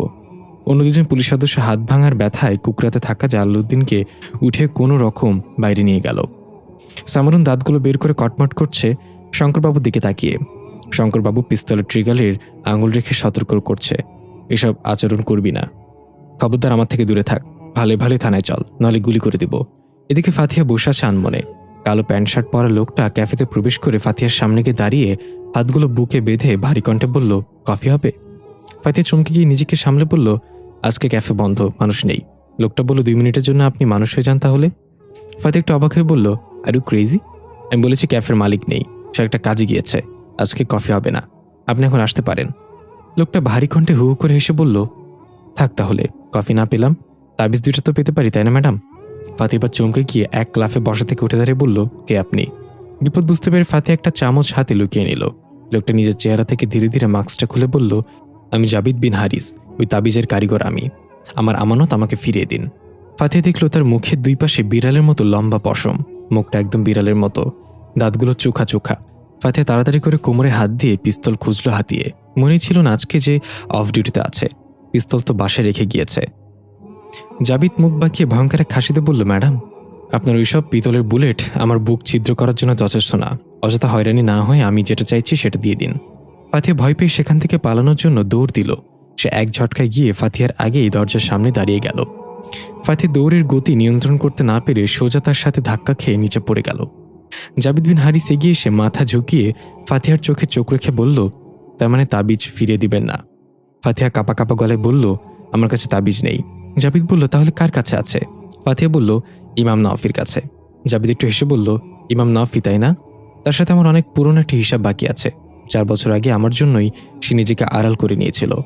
এই 4 বছর আমি আরো শক্তিশালী হয়ে ফিরে এসেছি, আর নিজের শক্তির প্রয়োগ তখনই ঠিকঠাকভাবে করব যখন প্রতিপক্ষ সমান শক্তিশালী হবে। তাকে তো এবার দেখে নেব। এটা ম্যাডাম, আপনি যে আমাকে মিথ্যা কথা বললেন তার কি হবে? ফাতিহা বলল, মানে? জাবিদ ফাতিহার পকেটে হাত ঢুকিয়ে তাবিজটা বের করে বলল, মহিলা মানুষ শুধরাবে না। ফাতিহা কর্কশ গলায় বলল, দেখা যাচ্ছে মহিলা মানুষ সম্পর্কে বেশ জানেন। জাবিদ তাবিজ 2টা চুমু খেয়ে নিজের 2 হাতে পড়তে পড়তে বলল, আমার জীবনের বেশি অর্ধ কেটেছে আপনার এই পৃথিবীতে। মানুষজাতিকে খুব কাছ থেকে দেখেছি, তারা ভুল মানুষের কাছে ঠকে এসে সঠিক মানুষকে ঠকায়। আর মেয়ে মানুষ তখন মিথ্যা বলতে শুরু করে যখন তার চোখ সত্য বলা শুরু করে। ফাতিহা লুকিয়ে রাখা চামচটা শক্ত করে সোজা জাবিদের চোখ বরাবর ঢুকিয়ে দিতে চাইলে জাবিদ খপ করে ফাতিহার হাত ধরে ফেলে বলল, বলেছিলাম শুধরাবে না, মিলল তো আমার কথা? এই বলে ফাতিহার মাথায় প্রচণ্ড জোরে আঘাত করল। ফাতিহা লুটে পড়ল নিচে। কিছুক্ষণ পরে ক্যাফেতে আরও কয়েকজন কাস্টমার আসলো। দেখা গেল ফাতিহা চেয়ারে বসে আছে অদ্ভুত এক চাহনিতে। কাস্টমার আসলে ফাতিহা গম্ভীর গলায় বলল, আজকে সব বন্ধ, মালিক নেই। এটা শুনে কাস্টমার চলে গেল। ফাতিহা ঠোঁটের কোণে ভয়ানক এক হাসি দিয়ে মনে মনে বলল, তোমার পিচ্চি বউকে তো বাঁচিয়ে নিয়েছ, তুমি কিভাবে বাঁচবে আমার মায়াজাল থেকে? এই ইমাম নাওফি, আমি অপেক্ষা করছি। আমরা দেখতে পাই কাউন্টারের পেছনে ফাতিহার হাত পা বাঁধা অবস্থায় পড়ে আছে। এদিকে সামরুন আরও রেগে গিয়েছে। বেঞ্চের উপরে বিড়ালের মতো করে বসে আছে আর হাতে নখ দিয়ে নিজের গাল খামচে খামচে রক্তাক্ত করছে। শঙ্করবাবু পিস্তল তাক করে আছে এখনো, আর বলছে, আমি কিন্তু আর সহ্য করবো না এসব আচরণ, গুলি চালিয়ে দেব। সামরুন হুঙ্কার দিয়ে 2 হাত সামনের দিকে থাবার মতো করে এক লাফ দিল শঙ্করবাবুর দিকে। শঙ্করবাবু ভয় ট্রিগার চাপতেই যাবে, তখনই নাওফি বিদ্যুতের বেগে এসে ছুটে এসে শঙ্করবাবুকে সাথে নিয়ে ছিটকে পড়ে গেল অন্যদিকে। গুলি তো চলে গিয়েছে, তবে সেটা দেয়ালে লেগেছে। নাফি তাড়াতাড়ি উঠে দৌড়ে গিয়ে সামরুনের হাত ধরে তার কনিষ্ঠ আঙ্গুলে প্রচণ্ড জোরে চাপ দিয়ে ধরল আর দোয়া পড়তে লাগলো। সামরুন গগনবিড়া দিয়ে চিৎকার করে নাফির বাহুতে কামড় দিয়ে ধরল। নাফি তবুও তার কনিষ্ঠ আঙ্গুল ছাড়ল না। নাফি শঙ্করবাবুকে এখান থেকে বের হয়ে যেতে বলল চোখের ইশারায়। শঙ্করবাবু কোনো মতে উঠে দৌড়ে বেরিয়ে গেল। সামরুন হিংস্র জন্তুর মতো গর্জন করে নাফিকে জোরে ধাক্কা দিয়ে ছুঁড়ে ফেলে দিল। নাফি মাথায় আঘাত পেল টেবিলের কোণার সাথে। কেমন যেন সব ঝাপসা দেখছে নাফি। এর মাঝে আবার সামরুন ঝাঁপিয়ে পড়ল নাফির ওপরে। নাফি কোনো মতে সামরুনকে আটকে বলল, সামু, এমন করিস কেন? থাম বলছি। সামু, শান্ত হ না। কিন্তু সামরুন যেন নওফির কথা শুনতেই পাচ্ছে না। এক পর্যায়ে নওফি আবার কোনো মতে সামরুনের কনিষ্ঠ আঙুল ধরে ফেলল। সামরুন চিৎকার করে উঠল। নওফি তাড়াতাড়ি করে আয়াতুল কুরসির শেষ অংশটা পড়ে সামরুনের মাথায় ফু দিল। এবার সামরুন ধীরে ধীরে শান্ত হতে লাগলো।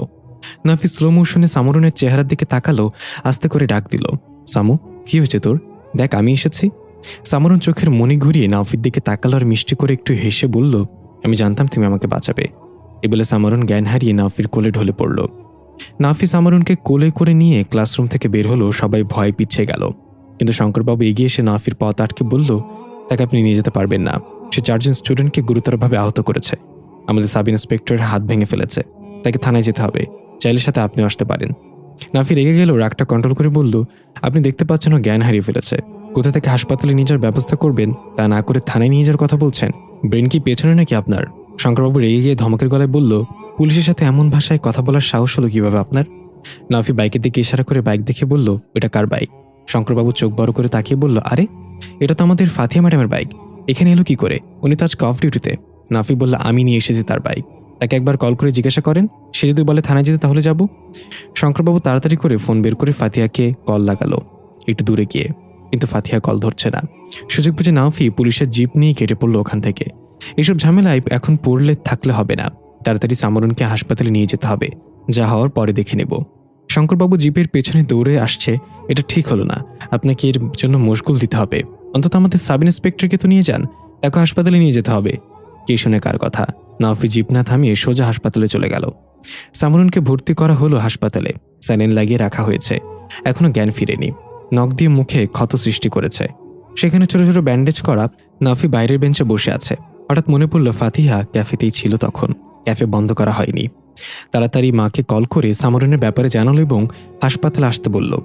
কিছুক্ষণের মাঝে মা হাসপাতালে চলে আসলো। সবকিছু বুঝে বলল নওফি। তারপর সামরুনের খেয়াল রাখতে বলে নিজে চলে গেল ক্যাফেতে। রাত তখন 9টার কাছাকাছি। নওফি ক্যাফে থেকে একটু দূরে দেখতে পেল ফাতিহা এক দৃষ্টিতে সামনের দিকে তাকিয়ে বসে আছে। কোনো নড়াচড়া করছে না। নওফি মনে মনে একটু অপরাধ ফিল করলো। সে এখনো বসে আছে এখানে। ফোন করে তাকে চলে যেতে বললেই তো হতো। 1 পা 2 পা করে ক্যাফেতে গিয়ে হালকা কাশি দিতেই ফাতিহা নওফির দিকে না তাকিয়ে বলল, এসেছেন আপনি? কেমন আছে সে? নওফি বলল, কে? ও আচ্ছা, সামরুন। হ্যাঁ, এখন ঠিক আছে। কোন এক নিকৃষ্ট পিশাচ তাকে দিয়ে এইগুলো করিয়েছে। ফাতিহা হাসিতে বলল, কে নিকৃষ্ট সেটা সময় বলে দিবে। এখন তাহলে আমি যাই। সারাদিন পাহারা দিয়েছি আপনার ক্যাফে, বেতনটা সময় মতো পাঠিয়ে দিন। নওফি হালকা এসে বলল, আরে লজ্জা দিবেন না। আমি বুঝতে পারিনি আপনি এখানে বসে থাকবেন। চলেন একসাথে যাওয়া যাক। এ বলে ক্যাফে বন্ধ করে নওফি আর ফাতিহা একসাথে হাঁটতে লাগলো। চাঁদের আলোতে পেছন থেকে দেখা গেল ফাতিহা বিড়ালের মতো করে পেঁচিয়ে হাঁটছে। নওফি এটা খেয়াল করল না। এদিকে আসল ফাতিহা এখনো হাত পা বাঁধা অবস্থায় বন্ধ ক্যাফেতে পড়ে আছে। ক্যাফেতে আসল ফাতিহার জ্ঞান ফিরেছে ধীরে ধীরে। একটু নড়াচড়া করছে। ফাতিহা আস্তে আস্তে চোখ খুলে আশেপাশের দিকে তাকিয়ে অন্ধকার ছাড়া আর কিছুই দেখতে পেল না। তবে এইটুকু বুঝতে পারলো এখনো ক্যাফেতেই আছে। হাত পা বাঁধা থাকার কারণে উঠে দাঁড়াতেও পারছে না। অনেক কষ্টে করতে কুকরাতে উঠে বসলো। তবে বেশিক্ষণ বসে থাকতে পারল না। কাঁধে অন্য সাইডে পড়ে গেল। চিৎকার করে ডাকলো, ইয়াশাই, যদি রাস্তা থেকে কেউ তার গলা শুনতে পাই। কেউ আছেন? আমাকে সাহায্য করুন, আমি বিপদে পড়েছি। ফাতিহা বুঝতে পারল কেউ নেই আশেপাশে। হাল ছেড়ে দিয়ে চোখ বন্ধ করে পড়ে রইল। হঠাৎ মাথায় এলো পকেট থেকে কোনোভাবে ফোনটা বের করতে পারলে সাহায্য পেতে পারি। এবার চেষ্টা করতে লাগলো ফোন বের করার জন্য। হাত পেছনের দিকে বাধা থাকায় কিছুতেই সামনের পকেট পর্যন্ত পৌঁছাচ্ছিল না। তবু হাল না ছেড়ে চেষ্টা চালিয়ে গেল। এদিকে ফাতিহা রুবি জাবিদ নাফিদের থেকে 1 কদম পিছনে হাঁটছে। নাফির বিষয়টা লক্ষ্য করে বলল, আমি জোরে হাঁটছি নাকি আপনি স্লো? ফাতিহা বলল, হয়তো সময়টা স্লো চলছে, তবে সময় কখনো থেমে যায় না, আমরা থেমে যাই মাঝে। নাফি বলল, কে বলেছে সময় থেমে যায় না? বহু বছর আগে পৃথিবীর ইতিহাসে একবারই সময় থেমে গিয়েছিল 5 বা 7 জন যুবকের জন্য। 309 বছরের এক বিশাল ঘুমে তারা আচ্ছন্ন ছিল। অথচ তাদের কাছে সেটা মনে হয়েছিল মাত্র 1 দিন বা এর কিছু বেশি সময়। ফাতিহা এসে বলল, এগুলো কল্পকথা, এইসব গল্পের কোনো লজিক নেই। নাফি আশ্চর্য হয়ে বলল, এটা কোনো দার্শনিক বা গল্পকারের বানানো গল্প না। স্বয়ং আল্লাহ এই ব্যাপারে আমাদের জানিয়েছেন কোরআনে। আর এই পৃথিবীতে কোরআনের চেয়ে বড় লজিক দ্বিতীয়ত আর কিছুই নেই। ফাতিহা চুপ হয়ে গেল, আর কিছু বলল না। নাফি বলল, আপনি বাইক সম্পর্কে কিছু জিজ্ঞাসা করলেন না এখনো? ফাতিহা তার চেহারায় কিছু মনে পড়ার ভান করে বলল, ও হ্যাঁ, আমার বাইক কোথায়? নাফি বলল, স্কুলে রেখে এসেছি। তবে চিন্তা করবেন না, কনস্টেবল শঙ্করবাবু দেখছে, সে নিয়ে যাবে। ফাতিহা বলল, শঙ্করবাবু কেন নিবে? নাফি বলল, কারণ পুলিশ জিপ আমি নিয়ে পালিয়েছি। এতক্ষণ হয়তো আমাকে খুঁজতে খুঁজতে হাসপাতালে পৌঁছে গিয়েছে। ফাতে একটু হেসে বলল, আপনাকে না পেয়ে হয়তো আপনার মাকে ধরে নিয়ে যাবে। নাফি প্রথমে হেসে দিল, পরে থমকে দাঁড়িয়ে গেল চিন্তায়। ফাতে নাফির একটু আগে পিছিয়ে গিয়ে তাকিয়ে বলল, কি হলো, থেমে গেলেন কেন? নাফি ধীর কণ্ঠে বলল, ইন্সপেক্টর ফাতিহা কোথায়? ফাতে কিছুটা চিন্তা করে অদ্ভুত একটা হাসিতে বলল, তোমার মা হাসপাতালে সামারনের কাছে, তুমি আমাকে এটা বলনি তাই না? নাফি বলল, না। এর মাঝে নাফির ফোন বেজে উঠল। তাড়াতাড়ি পকেট থেকে ফোন বের করে দেখলো ফাতিহা কল দিয়েছে। নাফি অবাক হয়ে সামনে তাকিয়ে আবার ফাতিহাকে দেখতে পেল না। ফাতিহার জায়গায় দাঁড়িয়ে আছে কালো শার্ট প্যান্ট পরা একটা লোক, মুখ কালো মাস্ক দিয়ে ঢাকা। নাফি ফোন রিসিভ করে লাউড স্পিকারে দিল। ফাতিহা অস্থির গলায় বলতে লাগলো, হ্যালো হ্যালো মিস্টার নাফি, আমি আপনার ক্যাফেতে আটকা পড়েছি, আমাকে বাঁচান দয়া করে। হ্যালো, আপনি শুনতে পাচ্ছেন? নাফি তার সামনে থাকা ওই লোকের দিকে তাকিয়ে বলল, আমি এখনই আসছি, আপনি শান্ত হন। এই বলে ফোন কেটে নাফি তাকে উদ্দেশ্য করে বলল, তুমি যেই হও না কেন, প্রথম ভুলটা করেছো সামারনকে টার্গেট করে, আর দ্বিতীয় ভুল করেছো আমাকে আবার এসবের মাঝে ফিরিয়ে এনে। কথা দিলাম এবার আর কাউকে ঘরে ফেরত পাঠাবো না।